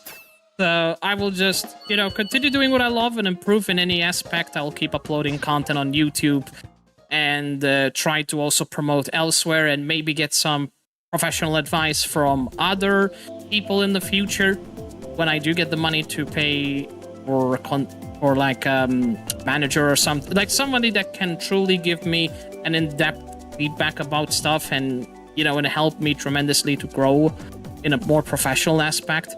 Not this is something I mentioned, yes, I am aiming to have a business aspect of this, but the main priority for me is not about the money. It's about having fun and building something special with people. It is nice to make money out of things, but that's not the reason why I do streaming, because if that was the reason, I would have quit streaming a long time ago. And I mean, the people that I have within the community are the reason I still stream till this day, because as streamers, we've been going through a lot. We had a lot of experience from bad to good, and the people is what motivates us at the end of the day to do what we love doing. Because believe it or not, in the industry of streaming, the audience is what actually helps you to grow, not just financially, also as an individual themselves. Look at YouTube, for example. You get partnered. People watching your content not only gets you motivated, the good thing you have about it is that apparently even YouTube will end up paying you based on the ratio itself. So there's like, of course, yeah, that's a different topic about rewarding stuff because Twitch is their own thing and YouTube is their own thing.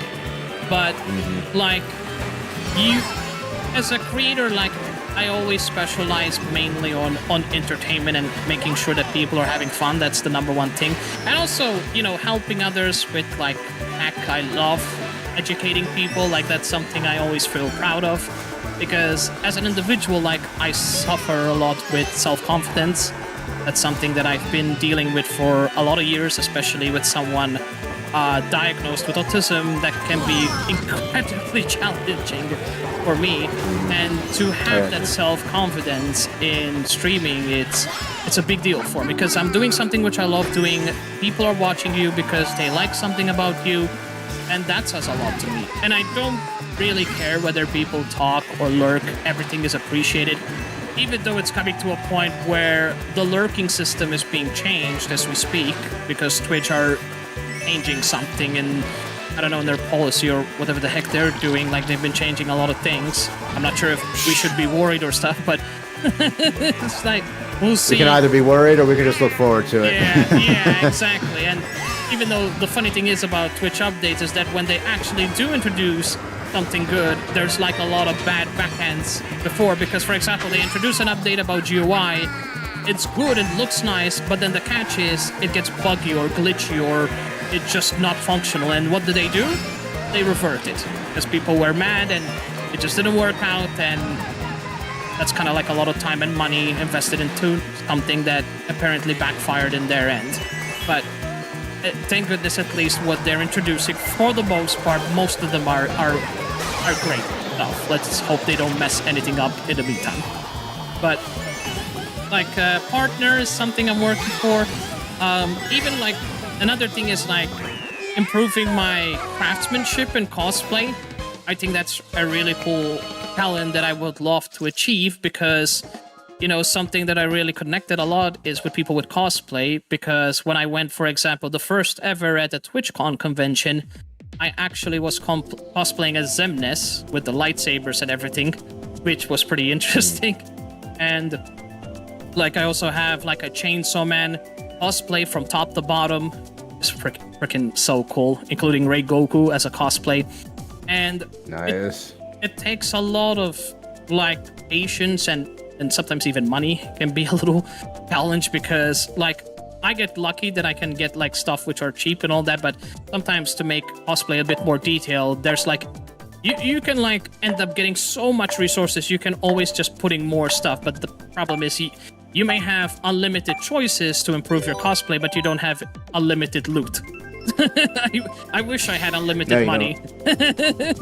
I wish, but you know that's what I like about cosplay, is that it makes you improvise and it educates you about how to improvise about stuff, which I like that so much. And yeah, cosplay would be my second thing. Third thing would be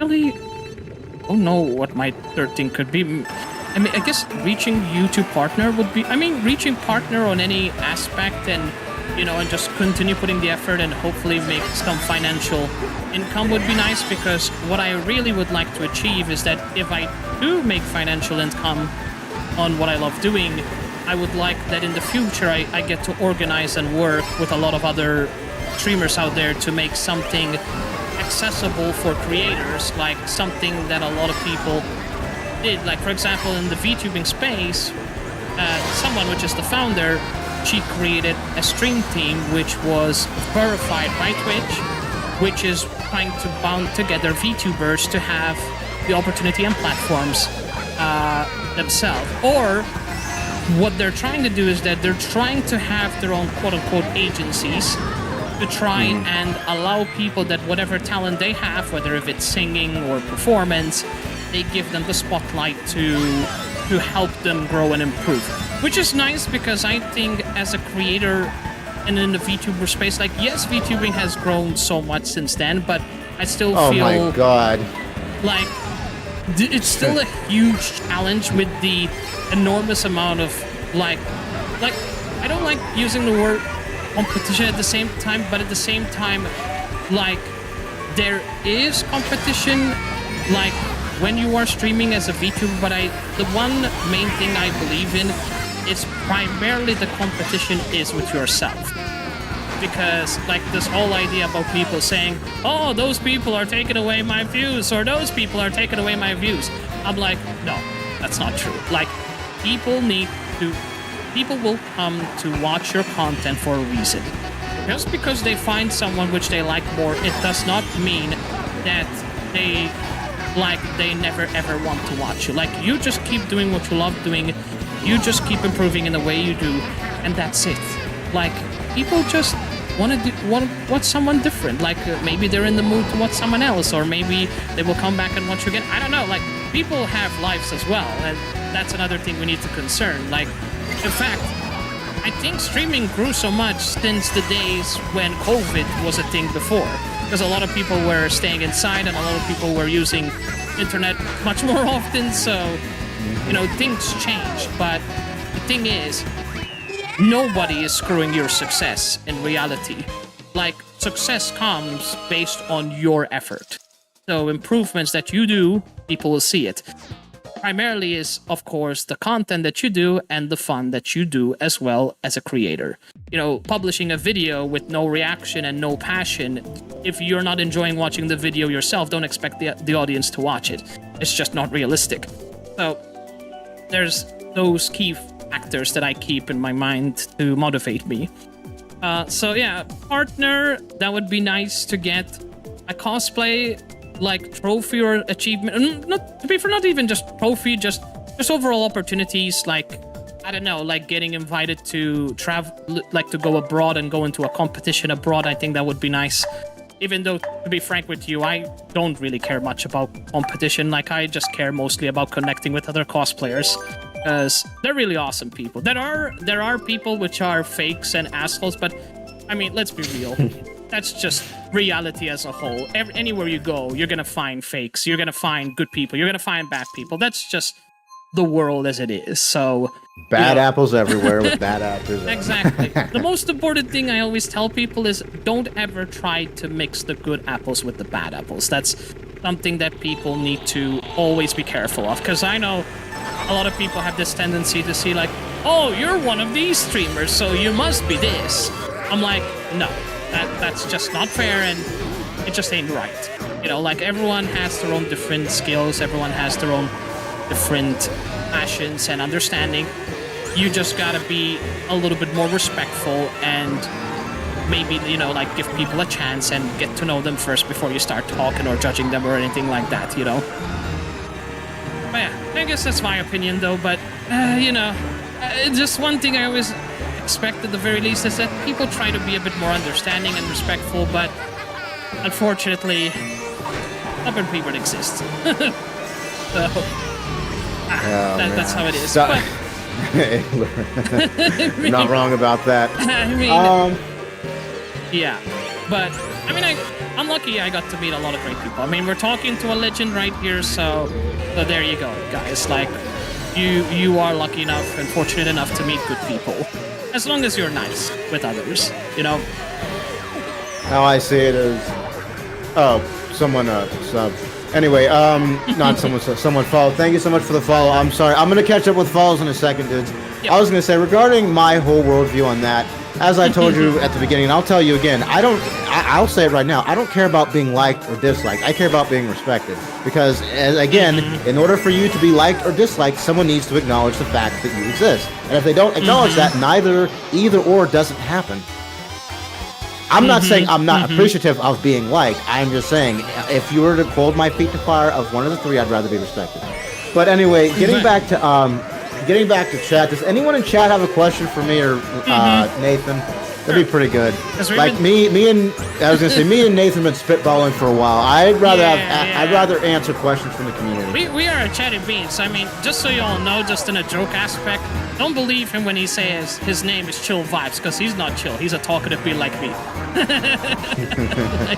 The chillness comes from my voice. the chillness comes from the in-depth knowledge that you have, which is very interesting, because, you know, like, I learned a lot of things just from hearing from you, like, talking about stuff, which, even though it's very complex and that's gonna be a challenge for me to keep track of. But it is nice, you know. It's nice to hear people's knowledge and experience, and I love that.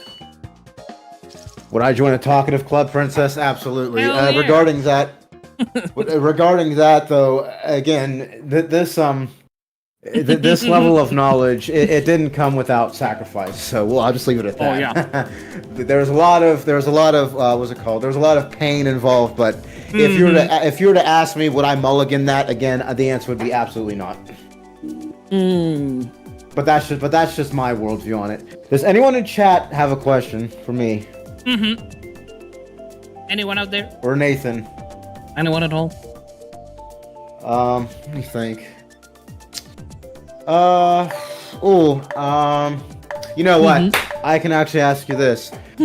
What games are you looking forward to this year that haven't come out yet? I don't think there's yeah, there's. Never mind. That's a tricky one. I don't remember which ones are gonna come out, which actually don't. What are games that are coming out this year that haven't come out yet? Because I don't remember. There's so many games. Give me a second. We have Rogue, Labyrinth, Metal Eden. I'm actually gonna check that out. Jet Runner. I really want to check that out because that might be that's an homage to Jet Set Radio from the Xbox days. Borderlands 4. Oh, I'm gonna check it out. I'm not gonna buy it. I do love the Borderlands series, but after Borderlands 3, I gotta see it because the way the DLC was handled, I'm gonna have to wait. Well, that's a sports game, not the sports games. I'm trying to scroll down right now, but I'm a little busy. Long story short, I'll actually start out since I asked the topic. Borderlands 4, like I said, Metal Eden, Demon School, Adventures of Samsara. That's a PC release. Let me see what else. Borderlands 4 is coming for the Switch too. Digimon Time Stranger. I might actually check that out. I've never played a Digimon game. I think I'm gonna give myself the service. Go for it. Ninja Gaiden 4. I'm absolutely checking that game out. I'm a huge Ninja Gaiden fan. I remember playing Ninja Gaiden 1 on the PS2. That game was incredible. As far as like action RPG games, oh my goodness gracious. Devil May Cry, Ninja Gaiden, Gungrave, whatever you say it, man, those games were so damn good. I cannot. Definitely going to be playing that. Let me see. What else? There's another game I'm looking forward to. Octopath Traveler 0. I'm definitely going to be trying that out in December, and that's basically it for me. A lot of people say the Outer Worlds 2, but I haven't played the first one, so I got to play the second one. What about you? I mean, Devil May Cry for sure. No doubt about it. Octopath, I never played any of those games, but I would like to try. I would like to give them a chance and actually play them. If there is any other RPGs, Metal Eden, I think, is one, but I think it's more action-based. I gotta check back at the trailer. I was doing a recap. of the trailer from what's called from GDC. From the Xbox Showcase and other stuff. Like, the big game that I wanted already released, and that's Clear Obscure Expedition 33. Among all the games I want this year, that's the absolute top of the list. Beyond that, there are others like Borderlands 4, Ninja Gaiden 4, like I said, Metal Eden, Digimon when I get a chance to check it out. But among all the games, as I said, the top game is Clear Obscure. That's it. Yeah. Right, the big one is what I should say. Yeah. Whoa. Definitely, I'll play that one. No doubt about it. Claw asks, what streamer is Chill Vibes? That'll be me, the guy with glasses. The guy. Oh, you know what, Claw? Considering you just joined, the guy that for whatever reason ignores Discord calls too. Mr. Ignore, right here. Yeah, it was such a funny moment. Funny thing is, I was like spending like at least 10 to 20 minutes just calling there, and I'm like, I wanted to be like, he on? Is he ignoring me? What's going on here? I was about to play like the joke mean card, was like, how long is he gonna take to actually notice without me telling him? But it was like, I didn't want to be speed or anything, so I just let him know. Listen, you have my full support in that joke. I was asking for it at that point. My Discord notifications actually popped up twice. I thought it was something else. I thought it was my stream notifications telling me I actually got a new what's it called, follow. I'm like, there's just no way he's calling me. I'm looking at the bottom. I'm seeing it's Nathan. I said, "Oh shit, it's Discord." Oh no! I forgot. He's calling. let me what's it called? Check it out. Let me see. Let me see what's going on here. And it was you. That's why I had to laugh for like a good. That's why I had to laugh for like a good 2 minutes there before we even started. I'm like, I can't believe that. Well, first and foremost, I need to change the notification settings for both. They can't be the same. But number two, that definitely was interesting. Or that definitely was funny. That was a brilliant reaction. But see, that's the kind of vibes you guys hope to see, like just random shenanigans happening. Respect to the random shenanigans. Listen, Rainey can tell you, along with Michael, it wouldn't be a chill vibe stream without any audio problems. Like ever since I first started, audio's been the absolute bane of my existence. In addition to my networking problems, I have spent 4 digits on fixing audio. I've actually spent more on audio than I've ever spent anything else in life. Same. I'm not kidding. Same. It is unreal to how much I've spent on audio, and even now, it still refuses to work the way I want it to. Funny you Every should mention time, that. It's something new. Every stream, it's something new. Funny you should mention that, because when I bought this Wave DX from Elgato, and I realized how, like, the properties of a XLR, cable and all that, I just realized something which it took me years to notice, because it was not giving me any software issues back then until they started pushing out updates. Apparently, for some reason, I checked my cable and all, and I just unplugged it and plugged it back in just to see, like, the settings being, like, working fine and all, because the software was playing. And then for some reason, it was like graying out. And I'm like, hold on, this is not right. There's some settings that are not going through. Why is that? And I checked the cable itself, and I have like a Type-C to USB Type-A. And I see that on the back side of my motherboard, the port itself is 3.0, which supports 5 gigabits per second. And I checked the end of the cable itself, and I see it's a white plastic connector. So it's like, oh, so this is 2.0. So I'm like, oh shit, could this be the reason? And I just went to the classic ChatGPT and researching online, and apparently it said, which made very much sense, is that the probability of it actually having such noise problems, it could be that because by design, like USB 2.0, they are less shielded than USB 3.0. Because, like, USB 3.0, the way they're engineered, they have triple shield, and also they're made of copper. So they corrode much more less. They have longer lifespan, they're much more better build quality than USB 2.0. And since they have better speed, I was like, but what speed is it gonna contribute to a microphone? And then I was like, oh, wait, you're right. Because when you're talking to the microphone, you have all that data being transmitted in real life in a matter of, seconds.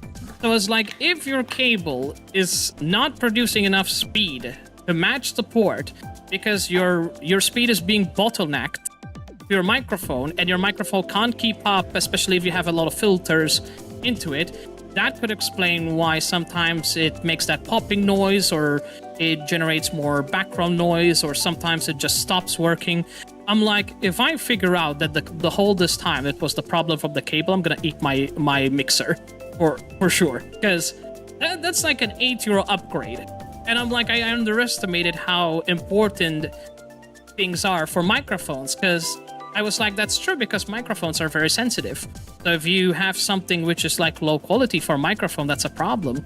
Especially when you have microphones like these, which has, very powerful engineered technology. So if you have something which is not up to par with their speed and it's being bottlenecked, of course it's going to create a lot of problems. It's like you having a PC and you have a powerful AMD 8-core CPU, and then you have a GTX 760 or like 2 gigs of RAM. Of course it's going to bottleneck and it's going to lag and it's going to create issues. It's because, your system can't keep up. I was like, oh, so it's the same concept with microphones. I didn't know that. So now I'm just sitting here. At least I had an excuse to order the Donkey Kong game plus the cable, so that way I can save up some money on the shipping side. It was nice. And I'm like, nice, now I'm just gonna wait for my cable, I'm gonna plug it in, and then I will run some tests, and hopefully I pray to the gods that it was actually a cable issue and not from the filter side, because I spent so long messing with the filters. It's crazy. I had like a condenser microphone with like Wave 3, Elgato Wave 3, now with this Elgato, and it's so exhausting. Like, it picks up so much background noise when I talk, and like, don't get me wrong, it has a nice quality, and probably from your end and from your chat, hopefully there was no audio issues from my side from Discord, but annoying when you're like recording and stuff like that. It's crazy. Like, sometimes it just screws itself. Like, it just stops working, and for no bloody reason. Like, it's irritating, and I thought it was from the cable, and I'm like, I was right. It must be from the cable at this point. So, I mean, we're gonna find out. We're still troubleshooting, and mind you, I've been using this microphone for at least 3 to 4 years. Amazing, right? And mind Listen, no, keep going. And the whole thing, the setup that I got, it costed me about 256 euros. With the mixer, cable, everything. It wasn't cheap. At all. For what it is, it's budget friendly, because compared to other XLR microphones, you have to pay like minimum at least 300 euros. And that's just for the microphone itself. That's not even the mixer. The mixer included, you have 500 euros, more or less, cost-wise. Expensive. Yes. Like, money. Just money. Nothing but money. Yeah, I was gonna say, for as I told you, I spent 4 digits on mine. My first actual audio interface was the Go XLR. I don't know if you remember that from back in the day, but that was the first true streaming, and I mean the first ever gaming dedicated streaming based audio interface we ever had as content creators. That thing was all the rage. And then what ended up happening was TC Helicon, they were supposed to continually update it. They did it at a point in time. But I think not so much in 2024, in 2023, and this is where this story gets crazy. They lay off their entire music. They lay off their entire music staff. Part of that staff was actually developing the software updates and the patches for the Go XLR. So guess what? There's no more updates. And then the people that were let go, they go and create a new company called Beacon. Now, Beacon's been largely successful, thankfully, but Beacon has its own set of software problems. And of course, in the subsequent years from 2023 to now, just about every company in their right mind has some form of gaming-based streaming audio interface. But a company I always trusted was Roland.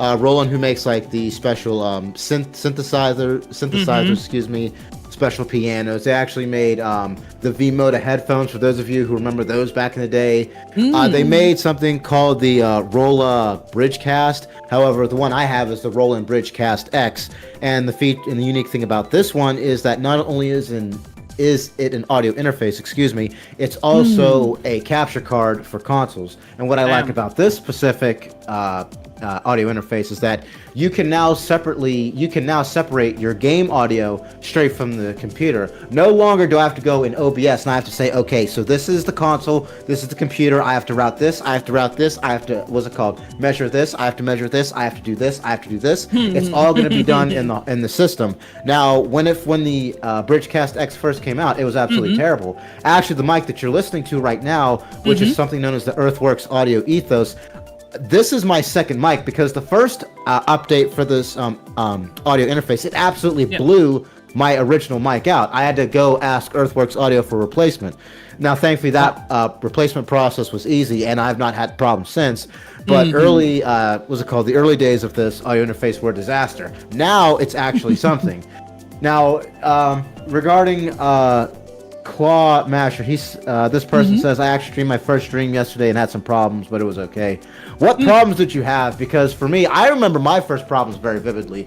See, as I said, whenever I say audio has been my number one problem, do not assume that just didn't happen out of nowhere. My first day with the Go XLR, it was an absolute nightmare. I mean, everything was either double echoed, distorted, what's it called, missing, and everything else in between. It was an absolute nightmare.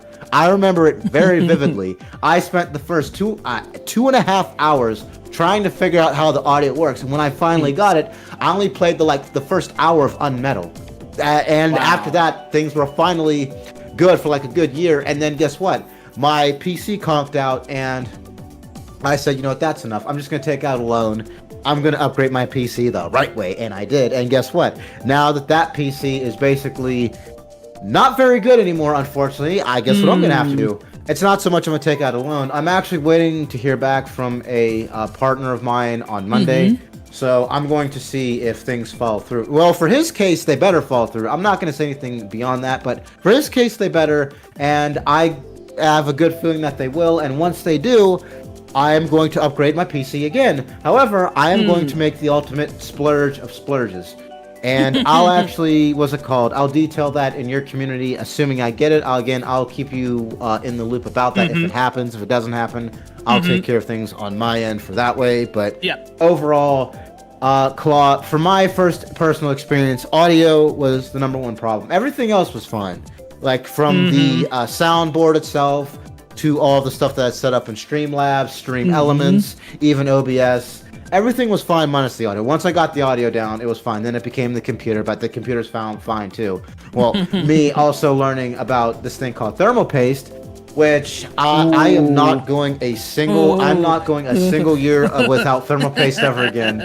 I learned that lesson dutifully in June. I am not doing that ever again. Not a single time again. For those of you who think thermal paste is a joke, you can take it from yours truly. Thermal paste is the lifeblood of your streaming, your PC gaming, your whatever. See to it that you get the best thermal paste possible. Do not cheap out on any means like I did. You will regret it if you do. Take it from my experience. You will regret it. Yeah, like power supply, thermal paste, never, ever, ever cheap out on those, especially thermal paste. Like, for the love of God, there's another thing as well that people need to be very careful. For the love of God, guys, when you're putting thermal paste on it, don't do it like you're icing on a cake or like you're putting like pigeon shit on it. Like you need to do it very careful when you're applying thermal paste on the CPU socket, because I've seen like these meme PC builds, and you know what they do? This guy just goes in there, is like, and then everything, and he makes a mess, and he just turns it on. And it's like, oh shit, everything is just gonna explode, and I'm like, oh no, why did you do that? It was a nightmare. He just literally just iced the whole freaking motherboard as if like he's icing on a cake. No, man, like why didn't you read the manual or watch the YouTube video or something, or get a professional to do it? Like, and mind you, this guy had a lot of high-end computer hardware. That's the sad part. They were not cheap hardware. And all it took, it was a wrong application of the thermal paste, and he shorted the whole motherboard. And just so you all know, you're not gonna RMA a motherboard if you shorted yourself like that. You're fucked. You can just throw it away, and then you have to spend so much money on it. And keep in mind, by the way, just so you'll know, motherboards are getting really expensive, especially if you buy ones with the DR5. So just so you all know, things are evolving, technologies and stuff are getting much more to a point where they implementing a lot like AI-driven technologies for efficiency in a lot of like parts. For example, graphics card by Nvidia, they're putting a lot of AI-driven processing with, like, for example, DLS, which is I'm not gonna really go into that because complex, but they're implementing a lot of different things. And trust me, if you have a part that is low end and it doesn't match up, you will know nowadays with these builds, because they're not cheap, especially graphics cards being the most expensive things on the computer. And if you don't take good care of them, or you properly, like install these things, you will have a hard time troubleshooting. And I know, because even though I haven't never built a PC in my life, I watched my friend do it. The nightmare. It was nice to get it done and get it to post-boot and all that, but the fact that he was so much under pressure due to how much money I spent on this PC, and the least thing he wanted is to break something, and then he had to pay for it. I'm like, oh no. It's like, I felt bad, like, putting him on this pressure and all, but at the same time, it's like, I asked him nicely, and I was like, are you sure you want to volunteer doing this? I'm like, yeah, it should be fine. And he was like, boy, your case just sucks. I'm like, yeah, you're kind of right. It does have, like, its own look thing, but, like, in a way to, like, properly cable management and all that stuff, it's not the best. And I'm like, yeah, I get you, but yeah, for the love of God, guys, like, be careful when you're building PCs. It's fun, it's nice, but it's not nice when you end up spending more than 2K or something, which, by the way, you don't have to spend 2K, even though PC parts are getting more expensive. But again, it depends what you use your PC for. If you use it all the time, that's one thing, and it depends on what you do. That's also a big thing, but, like, you don't really need to spend all 2K just to, quote-unquote, have it future-proof, because the thing is, to the point, like, a really good friend of mine told me, like, nowadays, like, your PC is impossible to be future-proof, because every few months they always introduce something new. Like, take a look at the graphics cards. It didn't take long for Nvidia to release new graphics cards, like, not too long ago, and since then they stopped pushing that much of an updates when it comes to, like, AI-driven technologies on the other cards. Like, for example, GTX, forget it. They're not doing that much updates anymore. RTX cards, yes, depending what generation you have. If you have the 3000 series generation, sure, but yeah, anyway. Like, be careful, guys. Don't put, like, pigeon shit on your computer. Just don't do it, okay? Like, please. Otherwise, you're gonna burn your entire PC, and you don't want to do that. That's a lot of money down the drain for nothing. So, yes, ChillVibes, please tell them not to burn their computer and turn it into nothing but a campfire. Like, no. In my case, I live literally, well, I don't live. I'm in a 12x12 streaming room. Please don't do that. Before I get to your point about PC components and the rise of them, I want to give a couple shout outs. Clawmasher 6, Princess of Darkness, Mr. Husky, thank you for the follows. To answer your point about being glad about not being a streamer, Princess, it's not so much the cost of being a streamer is the problem. The fact is, it's just basically much like gaming, which ties into what I'm going to talk about for PC components. The problem is, a lot of these companies have basically priced yourself out of that bracket altogether. So now the only thing you can do is one of two things. Either you can find someone somewhere out there who will sell you not a dedicated, but a gaming and streaming PC for cheap. You can buy pre-builds, or you're gonna have to get a console and then get a hand-me-down PC and then just do it with that. Now, that being said, though, Princess, the equipment by itself isn't so much why you become a streamer. It's what you. It isn't just. It's not just what motivates you. Is what are your goals? What is your reason? What is the why? Are you motivated? Are you committed? See, that's the whole thing. Problems and all, trust me when I say this, Princess, you can take it from me, you're going to have a lot of problems.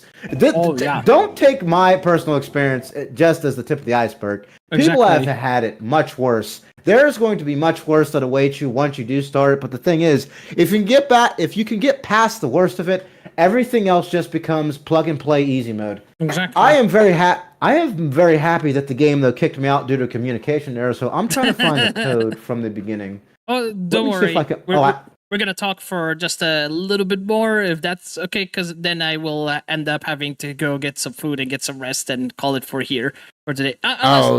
Unless you want to continue streaming later on, basically I'll have to go in a couple of minutes or so.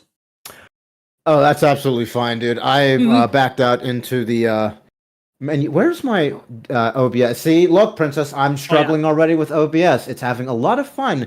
Anyway, I'm going to go back to OBS and do this. What I was going to say is, we can just continue to, discuss, things like, we were discussing PC components and streaming.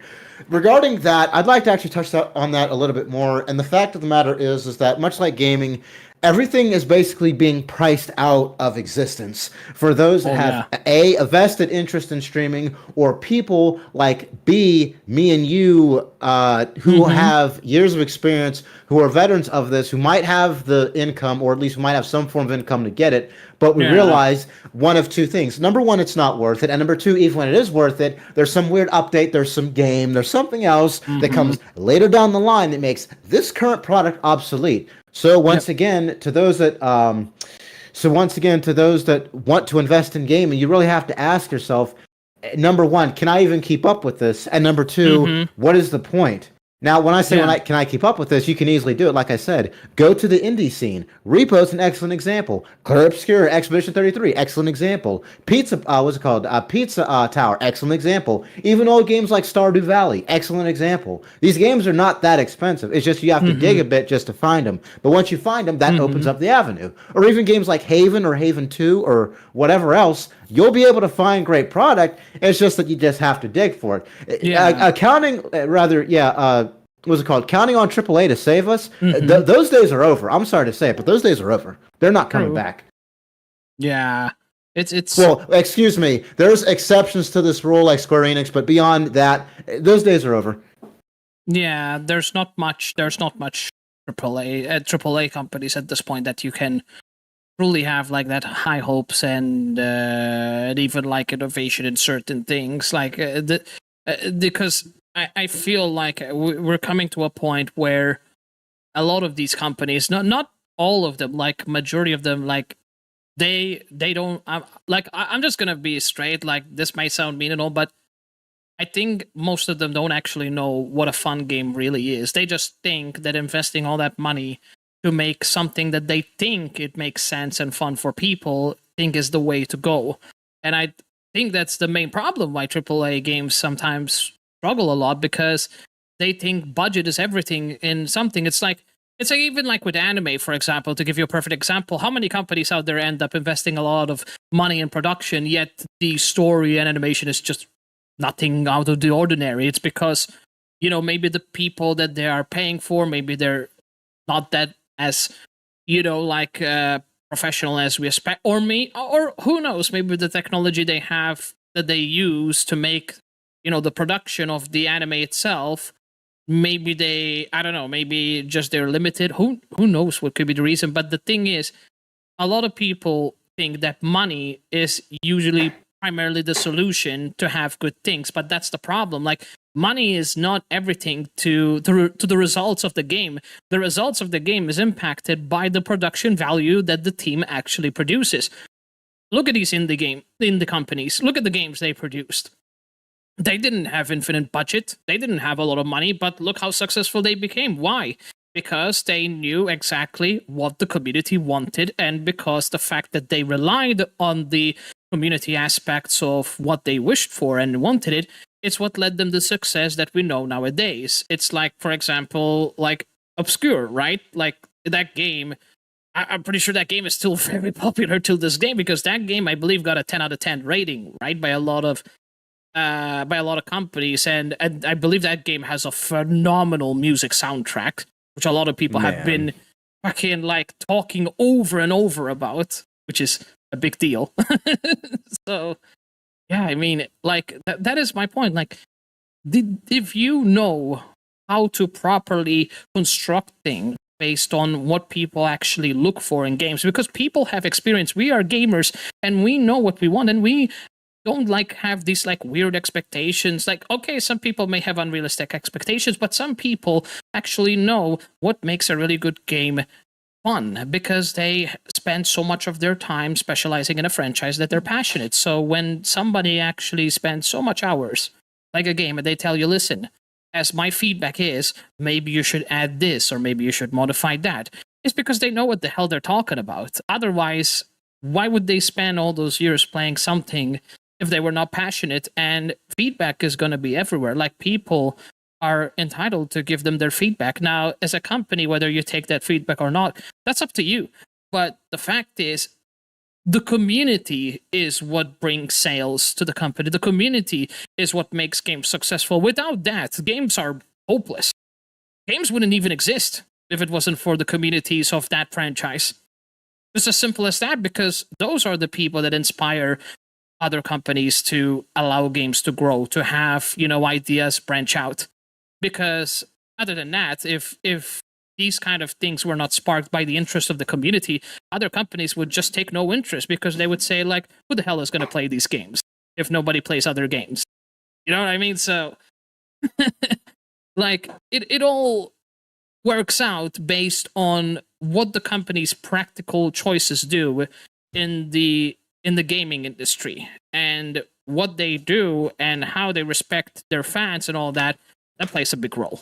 So, like, for example, like ChillVibes said, if they're gonna pull off a freaking Game Freak kind of vibes and pull the middle finger and say, hey, this is what we produced in a matter of time, even though we rushed it, like, take it or leave it, with all the respect, like, even if you're like a big Pokemon fans, I would not be surprised if most of them end up giving hope eventually, because they just get so sick and tired of the same stuff that they just won't take it anymore. And I don't blame them. I mean, I used to be a hardcore Pokemon fan, because even though I haven't started playing Pokemon games in a long time, like, the first ever game that I played, believe it or not, which is very weird, was actually Sword and Shield. That was the first ever game that I played as Pokemon. And I liked it for what it was, because when I was young, I always wanted to, persuade my parents to say, hey, let's get a Nintendo 3DS game so I get to play those new little Pokemon. I guess, I don't know if they were like simulation, like, you get a Pikachu, you pat them, you brush them. One of those kind of games, like, it had those kind of features back in the days. But I always wanted those Pokemon game, and when I did get to play that Pokemon game and started to grow as a gamer, I started to realize, this is good, but there's these problems. And then when new games came out, I was like, yes, it's fine.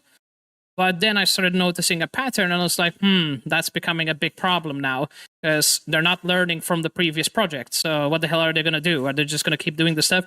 When they released the last game, I was like, I give up on that, because, like, at this point, it just becomes a clear understanding what they're doing. So... But again, to each of their own. If people really want to support their games, it's up to them. But I'm just going to be honest, I'm just one of those people that if I see a company not willing to improve their production of games, despite whatever company it is, I'm just going to tell the truth about it, and that's it. Because, like, yeah, I just care about the quality and production of it. That's why I still think to this day that Digimon, in my opinion, deserves much more love and more games. Just like Pokemon does, because Digimon is freaking awesome. And I still think that Digimon is better than Pokemon, but that's just my opinion, but based on the experiences that I had with Pokemon. So, like, I'm not going to be shy away of saying that, even though people won't like it, but I don't care. It's just my opinion and my own experience. So it is what it is. But yeah. So. I was going to say to answer your question about are these developers, are these publishers knowing about what they're giving the community? And the answer is absolutely yes, due to two reasons. Number one, they know what they're doing because they keep doing it, but more importantly, number two, they're beholden to the shareholders and investors, which reiterates a point I made at the beginning of the stream. Gaming is no longer a hobby in the way that me, you, and everyone else in chat sees it. It's only a way to print loads of money, because guess what? The only thing that matters is the profit margins, how it does, what's it called, quarter over quarter. Most importantly, are you making the shareholders and investors happy? Here's the funny part about all of that. In order to make shareholders and investors happy, you actually have to make a great game, because a great game will sell a great product. So to reiterate my point, and I'm going to end on this point, money isn't real. Products and services make it real. If you have a great product and service, the money will come in. So once again, a great product gets in money. More money means more people. More people means more profit, and more profit means everyone's happy. The end. Exactly. And that's basically, it's called investing in the right things. In the right things to make it successful. Which sometimes investing into right things is worth the necessary risks to put in. Because at the end of the day, it's going to be more profitable and more positive resultful if you actually put the passion and work into it. Yes, it may be a little bit tricky. If anything goes wrong financially, you're going to be in a little bit of a hot water. But the thing is, sometimes it's worth taking certain risks in production like this, because I'd rather spend more hours making a game feel more polished rather than just rushing it, and then I have to push out updates later to fix most of those bugs anyway. Just like, it doesn't make, like, look at what happened to Cyberpunk. that game was overhyped to hell. And it was, don't get me wrong, it was nice and all, but look at how much bugs they fixed. They fixed over more than 200 bugs. That's no joke. Like, now it's definitely a playable game and it's nice, but for the love of God, like 200 bugs for an open world that was super hyped. I mean, like, do we really need to address how horrible that makes a company look just by publishing a game that had that much of a problems to be addressed in the start? I mean, yeah, like, it's bad, isn't it? So I know you don't see this on your stream, but for those of you in Nathan's chat on my stream, you can literally look at what I'm doing right now. See, look at this. Look, I actually was one of the few people that fell for it. Look, it is a limited edition Razer Viper Ultimate cyberpunk themed gaming mouse. I thought that game was going to be incredible. I'm happy I actually paid attention to the warning signs. That still didn't prevent me from buying this, but guess what? I may have bought this. I didn't buy the game, and I'm happy I didn't, because guess what? After some of the reports I heard from E3 and heard from, what's it called? Summer of Games, whatever it was called back then, guess what? A lot of those, fears were to be confirmed. That the game that we saw at that E3 press conference, that wasn't the game being run in real hardware. That was a PC. Let's remind ourselves, PC and console are totally different things. Yep. Well, at least they used to be, but in terms of power, they're different things. And when you literally, not only do you mislead your consumers, but when you gaslight them, well, chances are you're not going to get a very friendly message. And when that game launched, it got a very nasty message. Oh, yeah. Oh, I'm just laughing because, like, it was such a nasty situation. But, I mean, again, 200 bugs on a game, like, and the thing is, like, people using the whole console versus PC as an excuse, I always bring up the one very clear point that nobody can actually say otherwise.